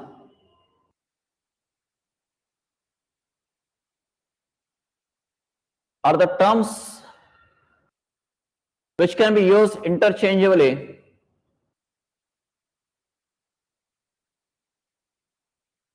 Please put the heading imperialism and colonialism and write down whatever I dictate. Okay?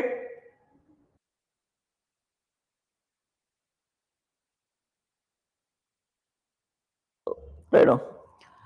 Imperialism and colonialism are the terms used interchangeably,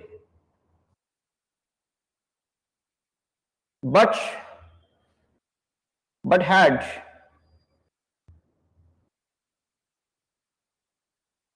had a basic difference among them. Have a basic difference among them, such as, now put the subheading imperialism. Put the subheading imperialism.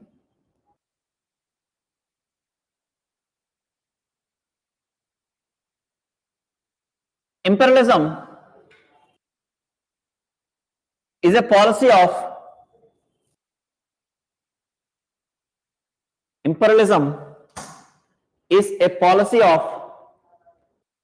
extending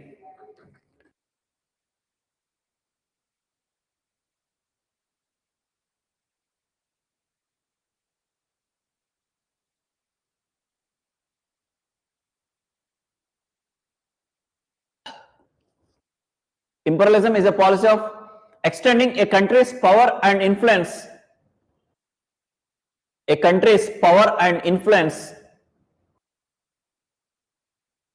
Through colonization,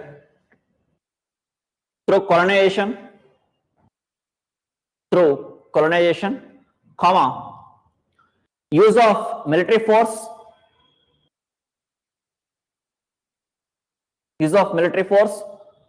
or other means. See, in imperialism, there are two types of imperialism actually. In imperialism, we can write about two types of imperialism. That is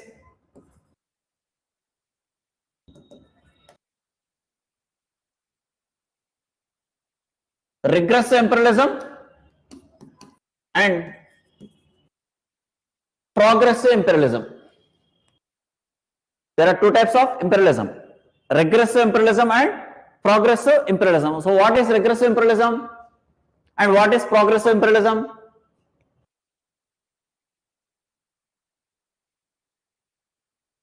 Anyone? What regressive and progressive?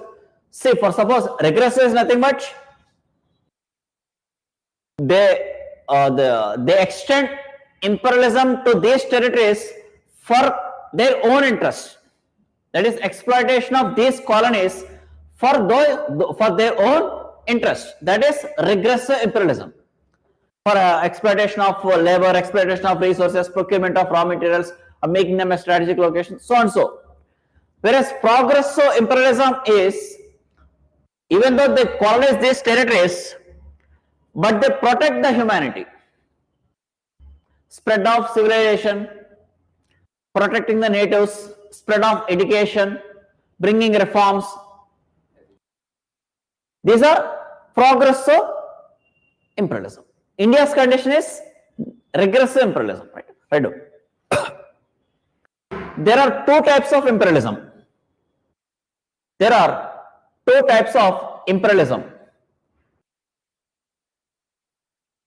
Regressive imperialism and progressive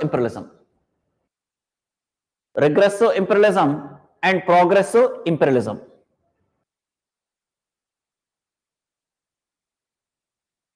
Okay, so regressive imperialism, write down. Regressive imperialism.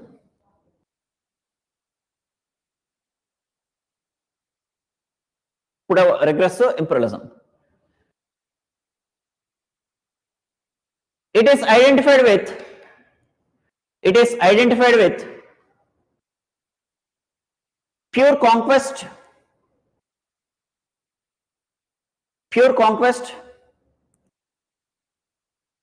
unilateral exploitation,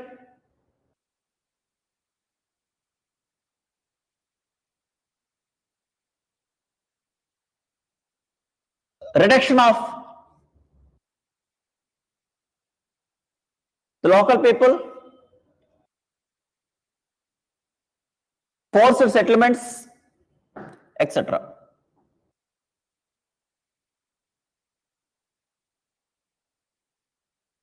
Okay. Yes, unilateral.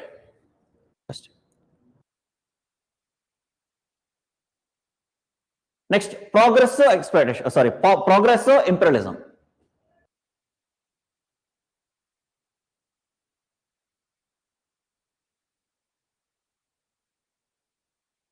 Progressive imperialism. Progressive. It is identified with promoting spread of civilization, promoting civilization to backward regions,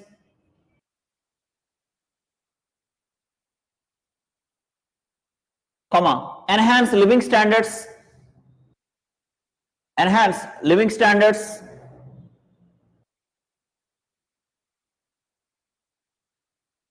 comma, assimilation of cultures,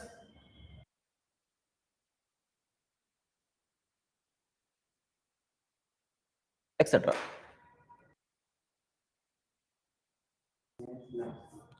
Assimilation of cultures. Okay, so these are two again. Right. Imperialism. Write down. According to Karl Marx, separate point, main point. According to Karl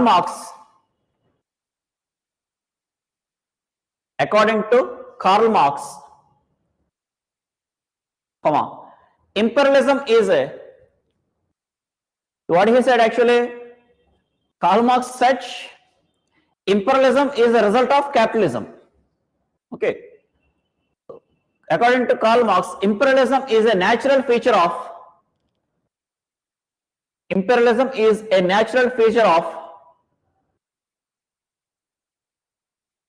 capitalism.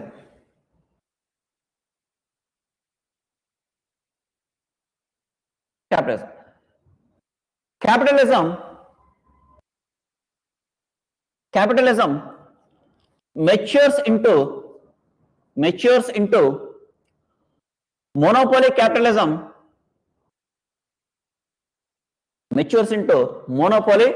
capitalism, Okay, next. Imperialism is the highest stage of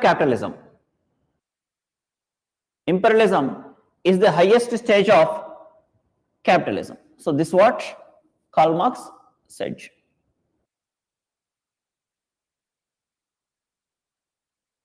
Okay. Imperialism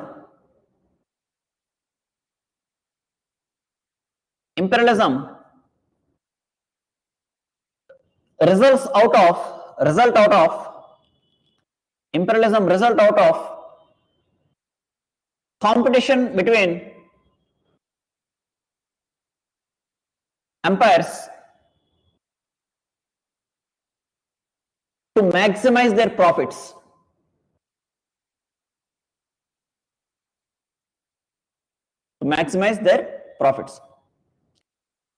Full stop. This results in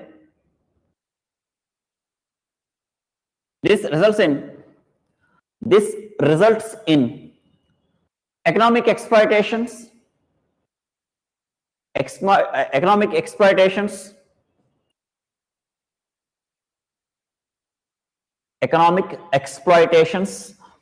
comma, military interventions to occupy colonies,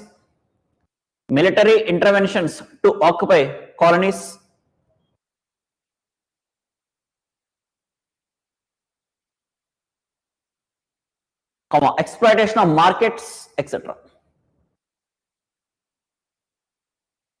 exploitation of markets, etc. Okay. Now colonialism. Colonialism. Put the heading colonialism.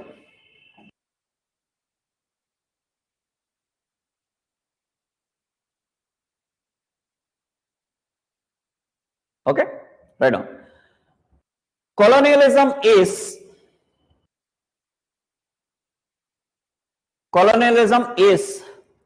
the establishment of is the establishment, comma, colonialism is the establishment, comma, exploitation,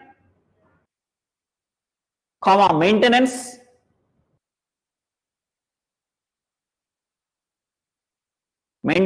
comma, acquisition, acquisition, ACQUISITION,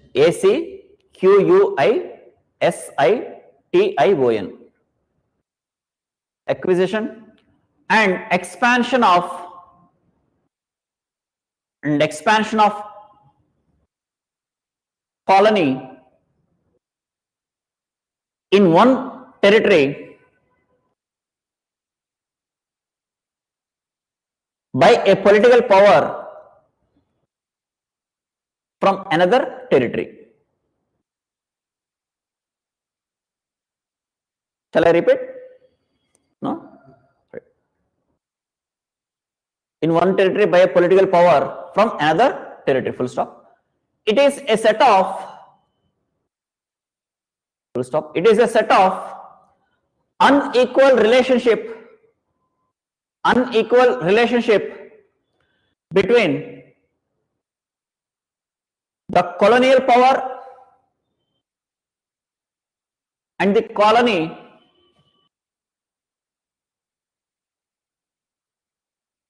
and often between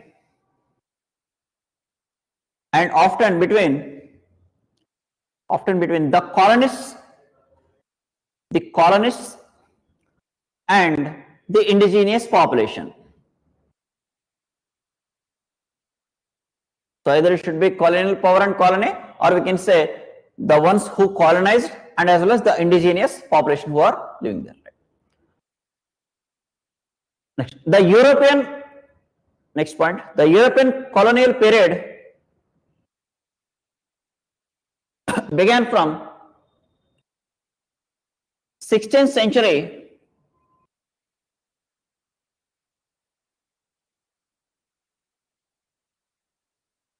to 20th century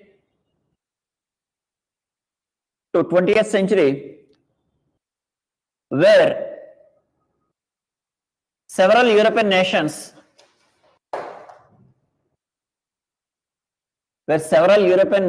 like Britain, France, Spain, Portugal, etc.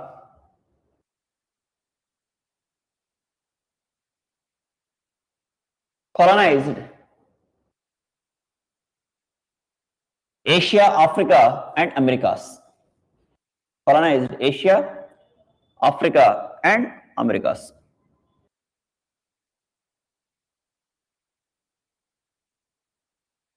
Okay. At first, next point. At first,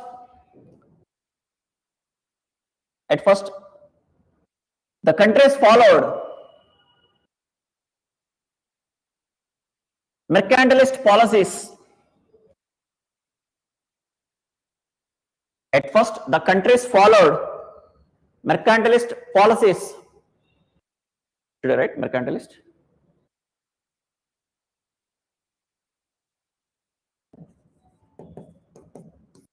Mercantilist policies.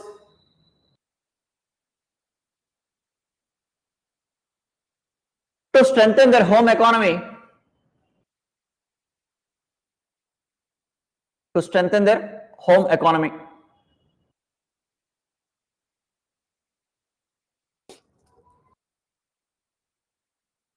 Full stop. By 19th century, continue. By 19th century,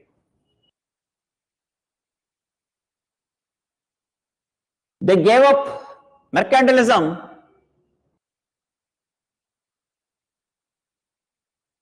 They gave up mercantilism and introduced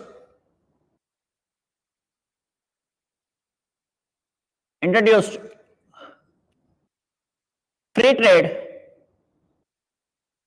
with few restrictions.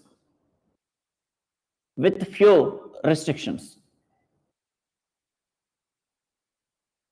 Okay. Colonialism versus imperialism. Write down colonialism versus imperialism.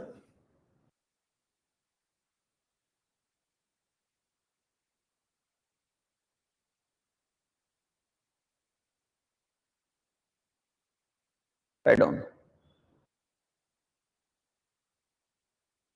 Though both words,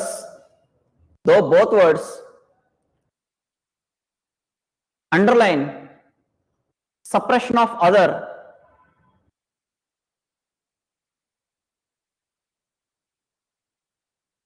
though both words underline suppression of other, comma, colonialism is where one nation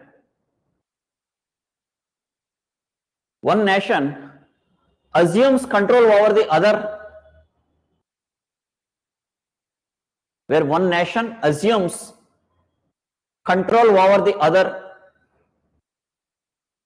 and imperialism refers to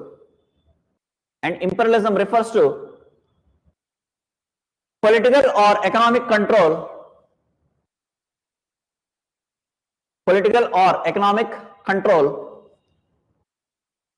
either formally or informally.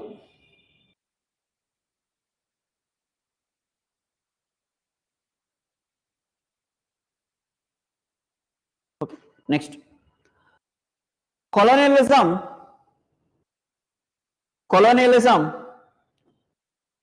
can be thought to be a practice. Colonialism can be thought. Which point, Abhay? First point, Abhay?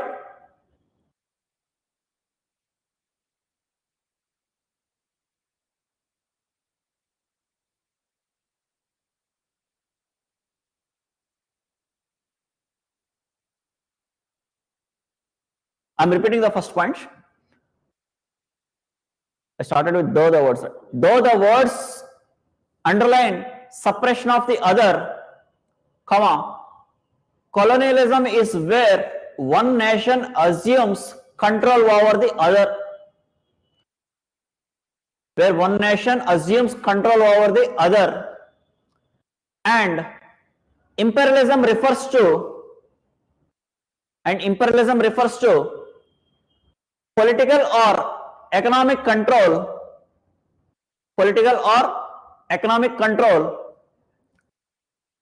either formally or informally. Political or economic control either formally or informally. Okay, Abhay? Oh, right. Next, write down. Next point. Colonialism can be thought to be a practice. Can be thought. THOGHT. Thought. To be a practice. And imperialism as the idea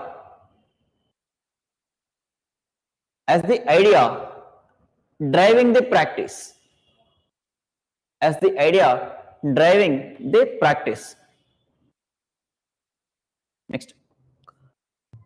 Colonialism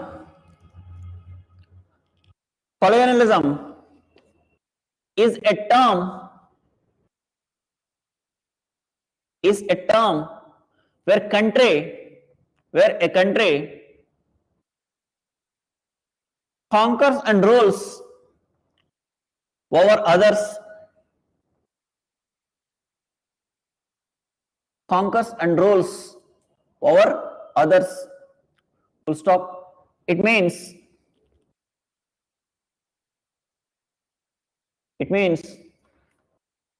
exploiting the resources.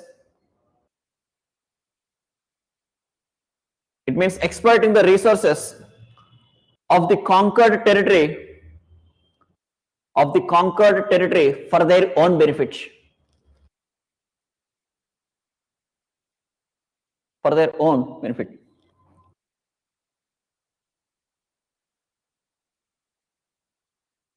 Colonialism can altogether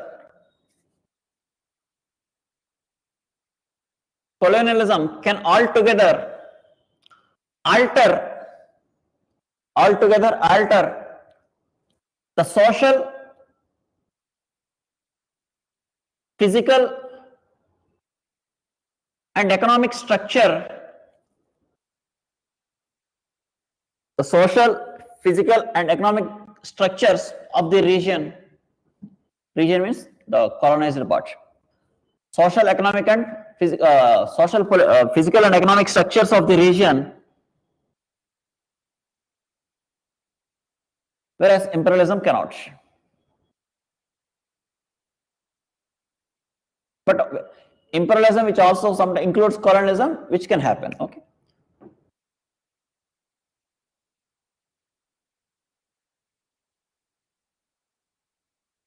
In colonialism,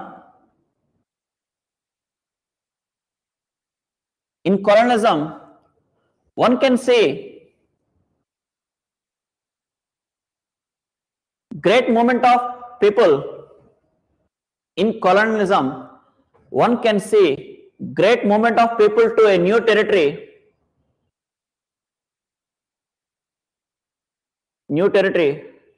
and living as settlers.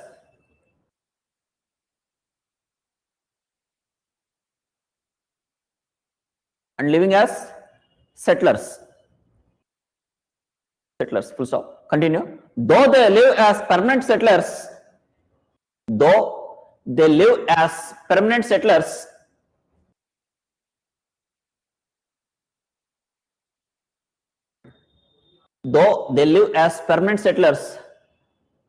but still they maintain their allegiance to their mother country.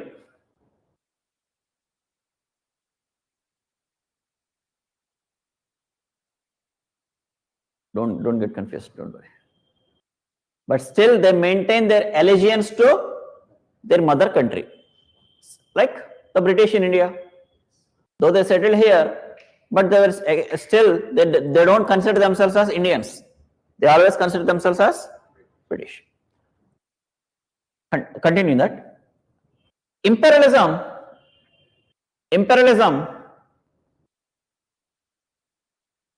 is just extending, imperialism is just exercising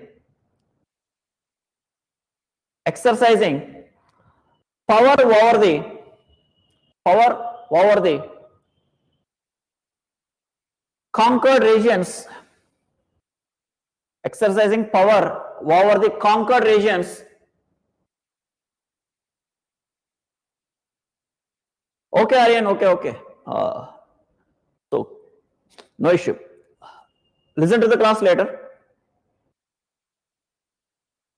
Okay, thank you. What is it? Conquered region, power over the conquered region. Conquered regions, either through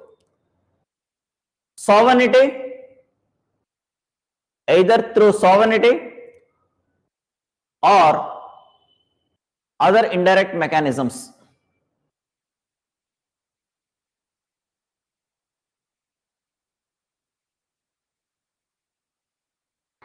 Next, imperialism has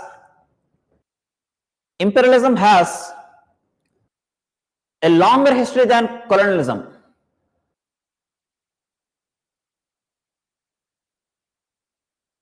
imperialism has a longer history than colonialism. Full stop. Continue. Colonialism dates back to 15th century.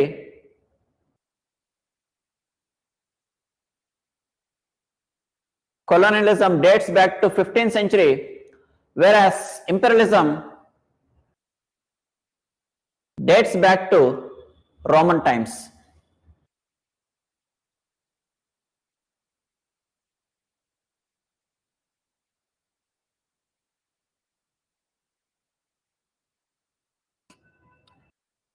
Colonialism, next point.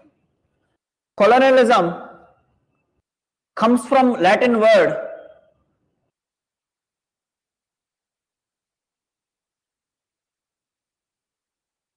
colonus. Colonialism comes from the Latin word colonus, which means farmers.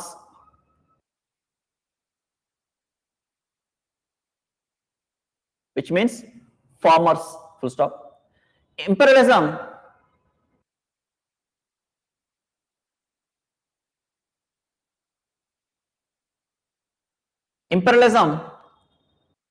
comes from Latin word. Imperialism also comes from Latin word imperium.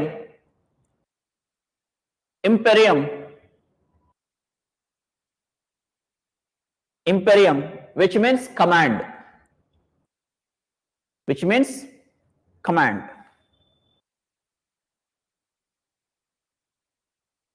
Next, imperialism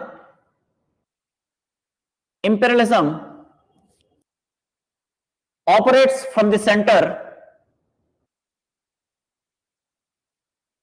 Operates from the center, comma. It is a state policy. It is a state policy and is developed for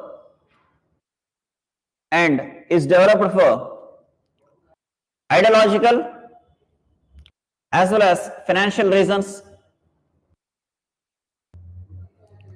Ideological as well as financial reasons. Whereas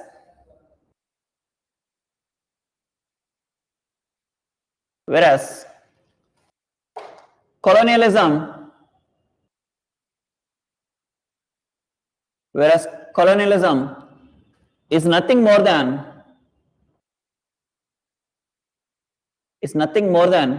development.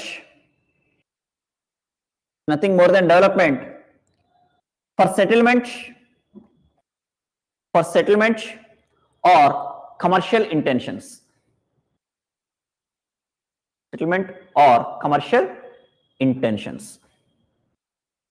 Okay, so this is the difference between colonialism and imperialism. More or less we use interchangeably, but imperialism is like extending political and economic dominance through colonialism, whereas colonialism is like using those colonies for settlement purposes for their own interest, which can be mostly economy.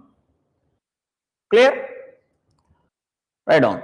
Impacts of colonialism and imperialism. Impacts of colonialism and imperialism.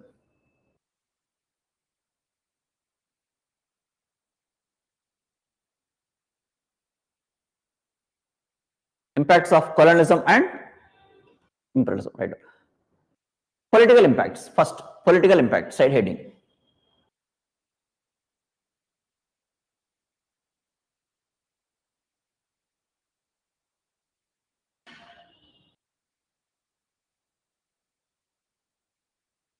Political impacts.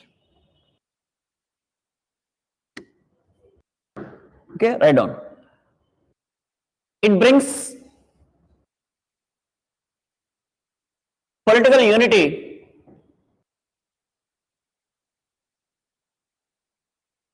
It brings political unity to the nations.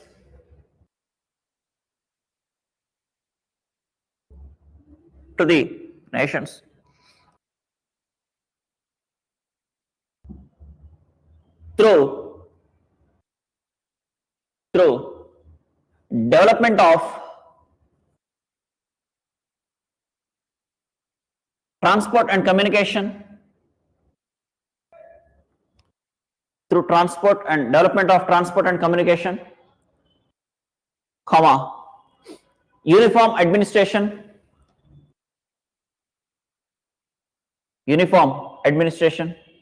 etc. So certainly, obviously, it is a positive thing, that is, it brings political unity. So that means, obviously, first of all, let us take India. So India before was like, it was divided into many states which were ruled by various kings and dynasties, where there was no common unity as a India. But as we under Britain, as we went under British, so it led to a feeling of nationalism, and as well as politically all the states were united. So that gave rise to India. Okay. Next. They are also responsible for, they in the sense colonialism and imperialism. They are also responsible for introduction of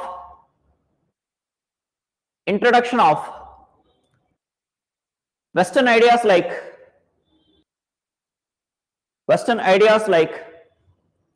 nationalism,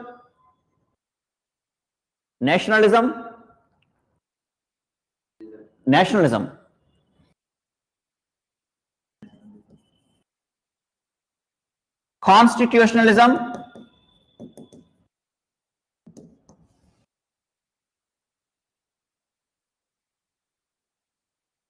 democracy, etc.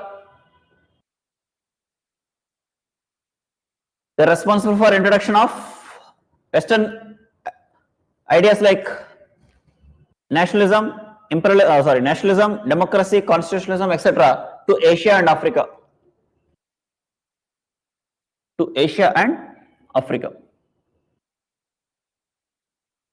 Next, they also introduced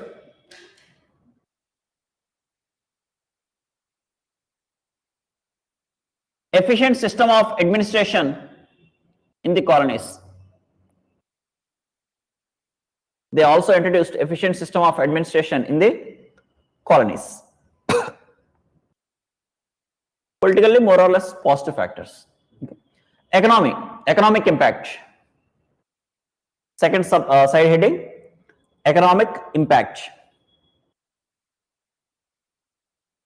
Whereas coming to economic impact, it was mixed impact. Political impacts mostly will take positive impacts, but in economy we take both, more negative impacts, less positive impacts.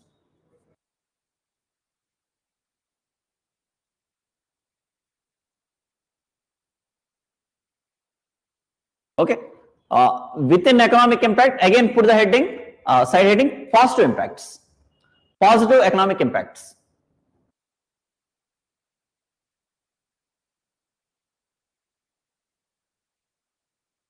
Heading के अंदर heading है और heading के अंदर सब heading है. Positive economic impacts, write down.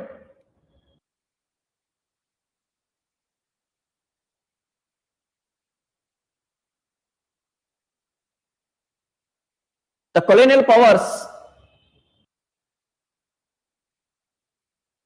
set up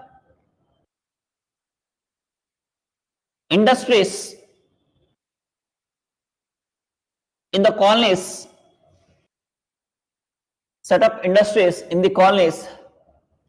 led to industrialization of them, colonies.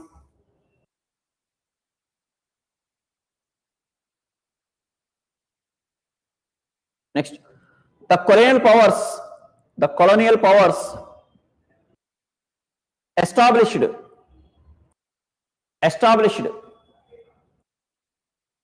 railways,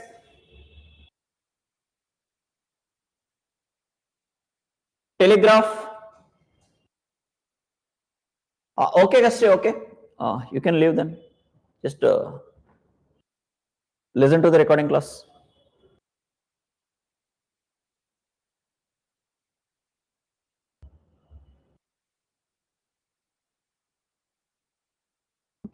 Okay.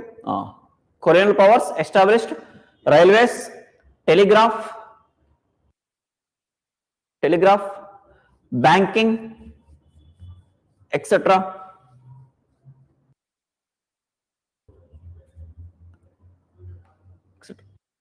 Okay. Next, negative economic impacts. Negative economic impacts.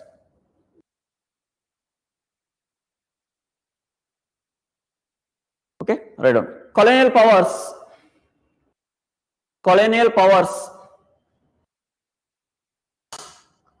exploited the colonies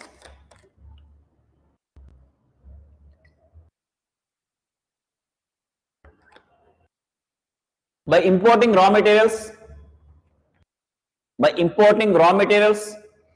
at cheaper rates,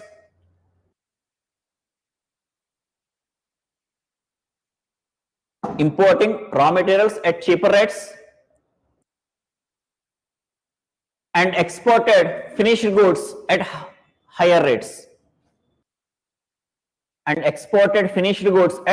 higher rates.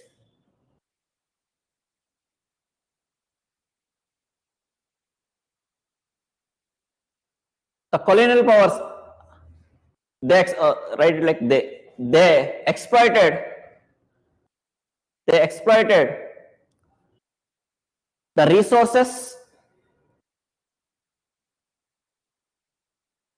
both natural resources and human resources,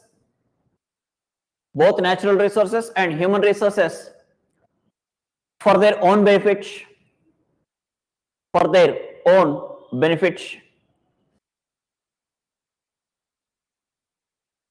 They also caused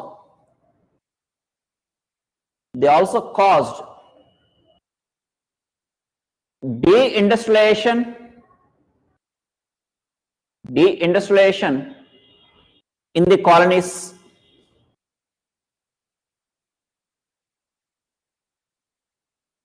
They also caused deindustrialization of the colonies. Next, their economic policies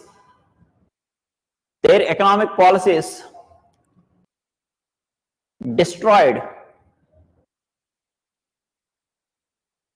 traditional handicraft industries,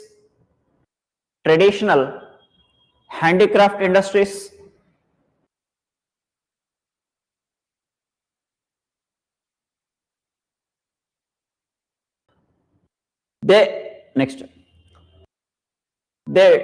damaged agriculture. They damaged the agriculture by making commercialization of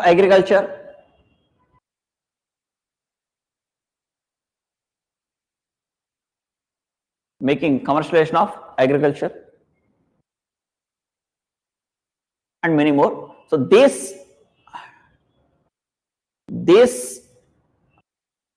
impacts led to poverty, starvation, and backwardness of these colonies.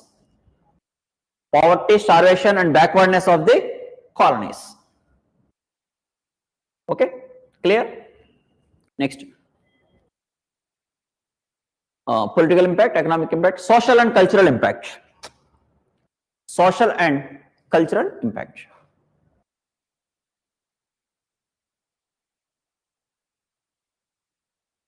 Here also you can see both positive and negative, but social and rated as general. Social and cultural impact, combined you will write. They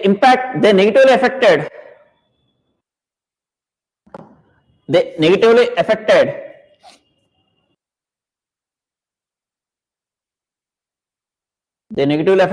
religions of the local people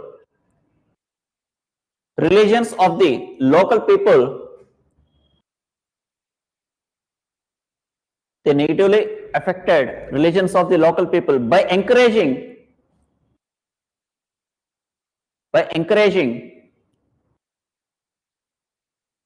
Christian missionaries, Christian missionaries, Christian missionaries, which involved in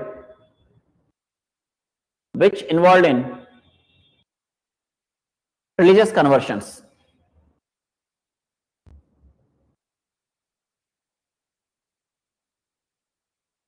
Religious conversions. Next. On a positive note,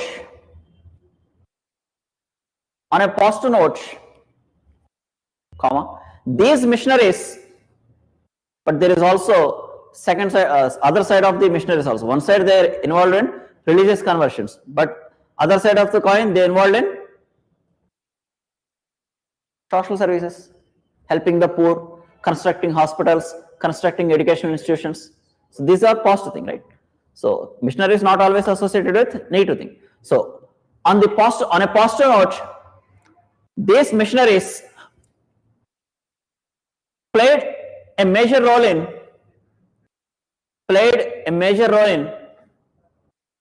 social services to local people,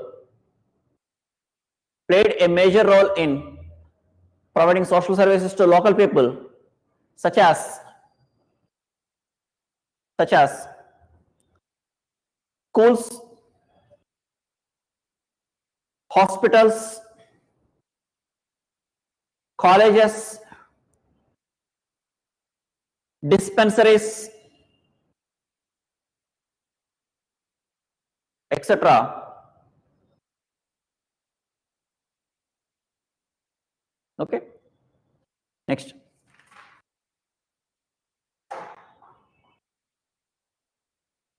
Colonialism and imperialism also led to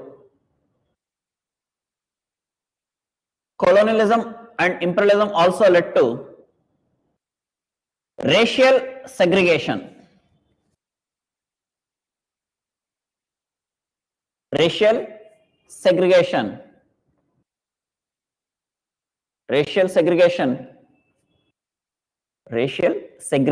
bringing differences between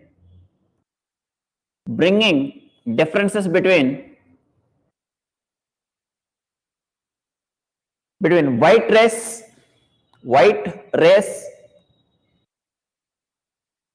and black race.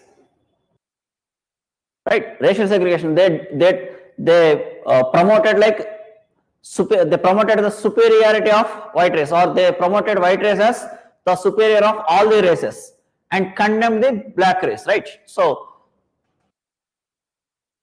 they believed. Full stop. Continue. They believed white races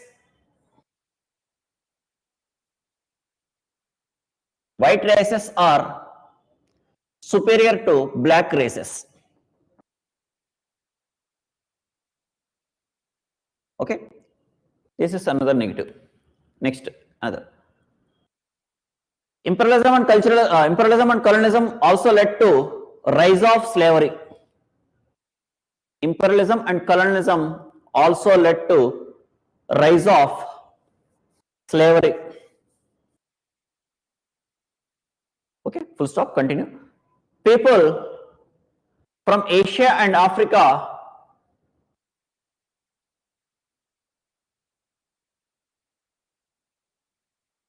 sold and purchased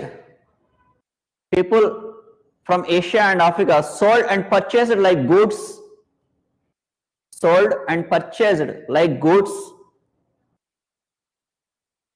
and transported to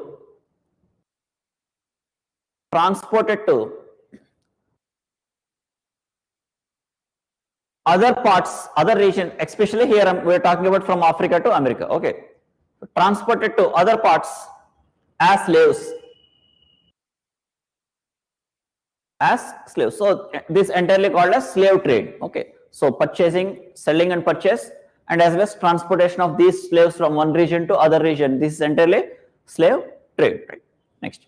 So that is rise of slavery. Next, imperialism and colonialism also undermined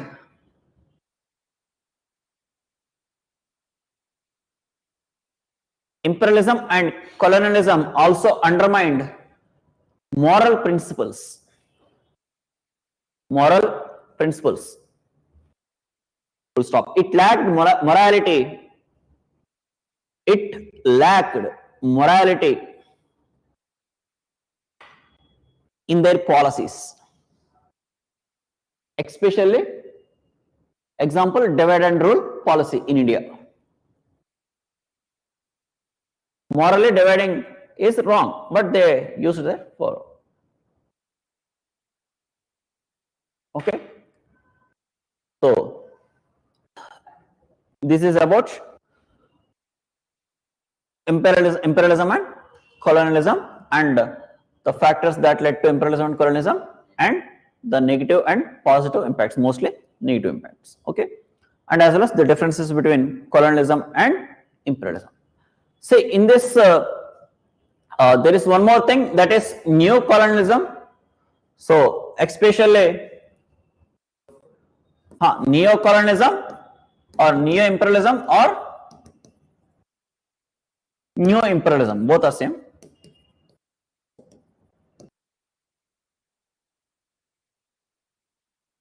See, we have seen imperialism and colonialism, specifically colonialism, like, say, from 15th century we have seen that, right? From 15th century we have seen that colonialism and imperialism, because in 15th century, where due to the crusades between the Muslims and, that is, Arabs and the Europeans, that led to find need of or necessity of finding a new sea route and all. So we know the story that led to imperialism and colonialism. So which continued in 15th century, 16th century, 17th century and 18th century, right? But particularly from 18th century, we talk about neo-imperialism or neo-colonialism or new colonialism, because it is colonialism only, but it changed its gears, it changed its face. So initially mostly for trade purpose, mostly for procurement of raw materials. But as I said, post-industrial revolution, lot of changes occurred in Europe. So as lot of changes occurred in Europe, it also resulted in lot of political changes as well. And these political changes gave rise to concept of nationalism. Nationalism gave rise to independence of various nations. That means creation of more nations. So when more nations were created, particularly in 18th century and 19th century, now these nations sought for more colonies. Or suppose America was a colony. America was a colony, but it became independent in 1776. After that, it became economically strong in the next 100 years, and it itself started colonizing other territories, right? Initially, they occupied Spanish territories. In the initially they defeated Spanish in the Spanish-American Wars. They occupied, they captured South America, they captured Central America, they captured Philippines from Spain, right? So they started colonizing. Similarly, let us say other states like Italy and Germany. There were no Italy and Germany prior to 1870, right? So gradually the independence movement started further, the nationalist movement continued, and finally Italy became independent. Italy was unified in 1870 and Germany was unified in 1871. So they both were born as a new nations.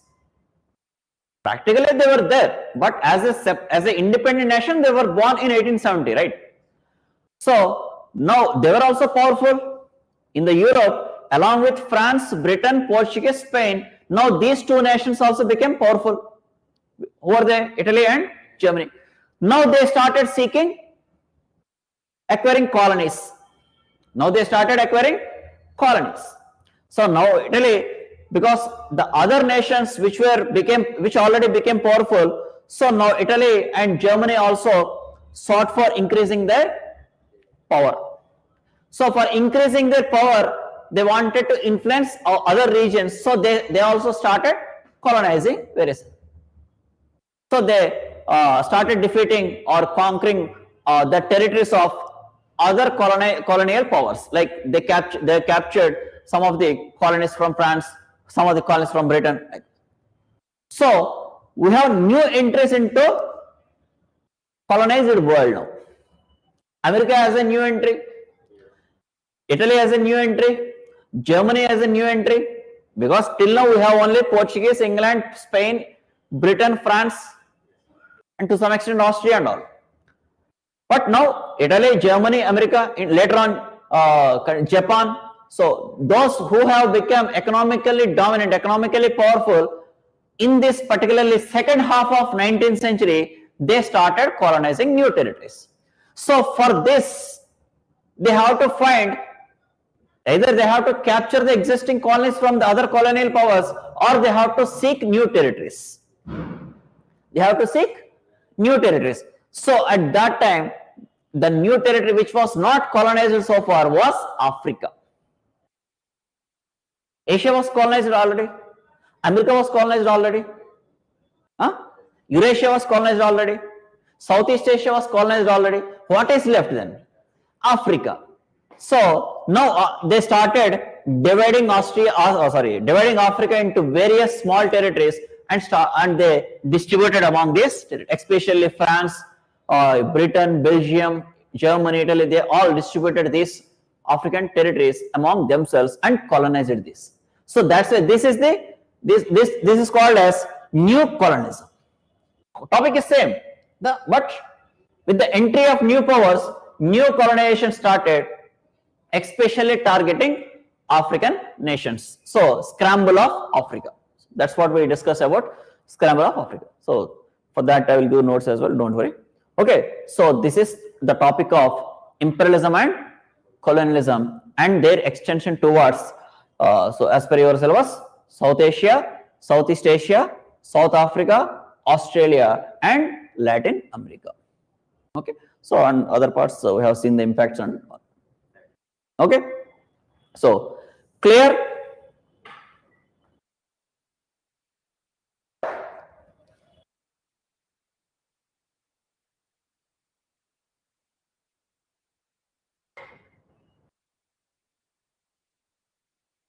Right. Okay, so the other things notes I will provide. So tomorrow we'll start new topic. Right.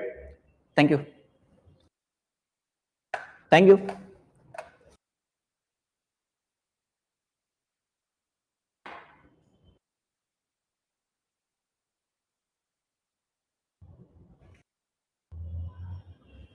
Thank you, Abhay. Thank you very much.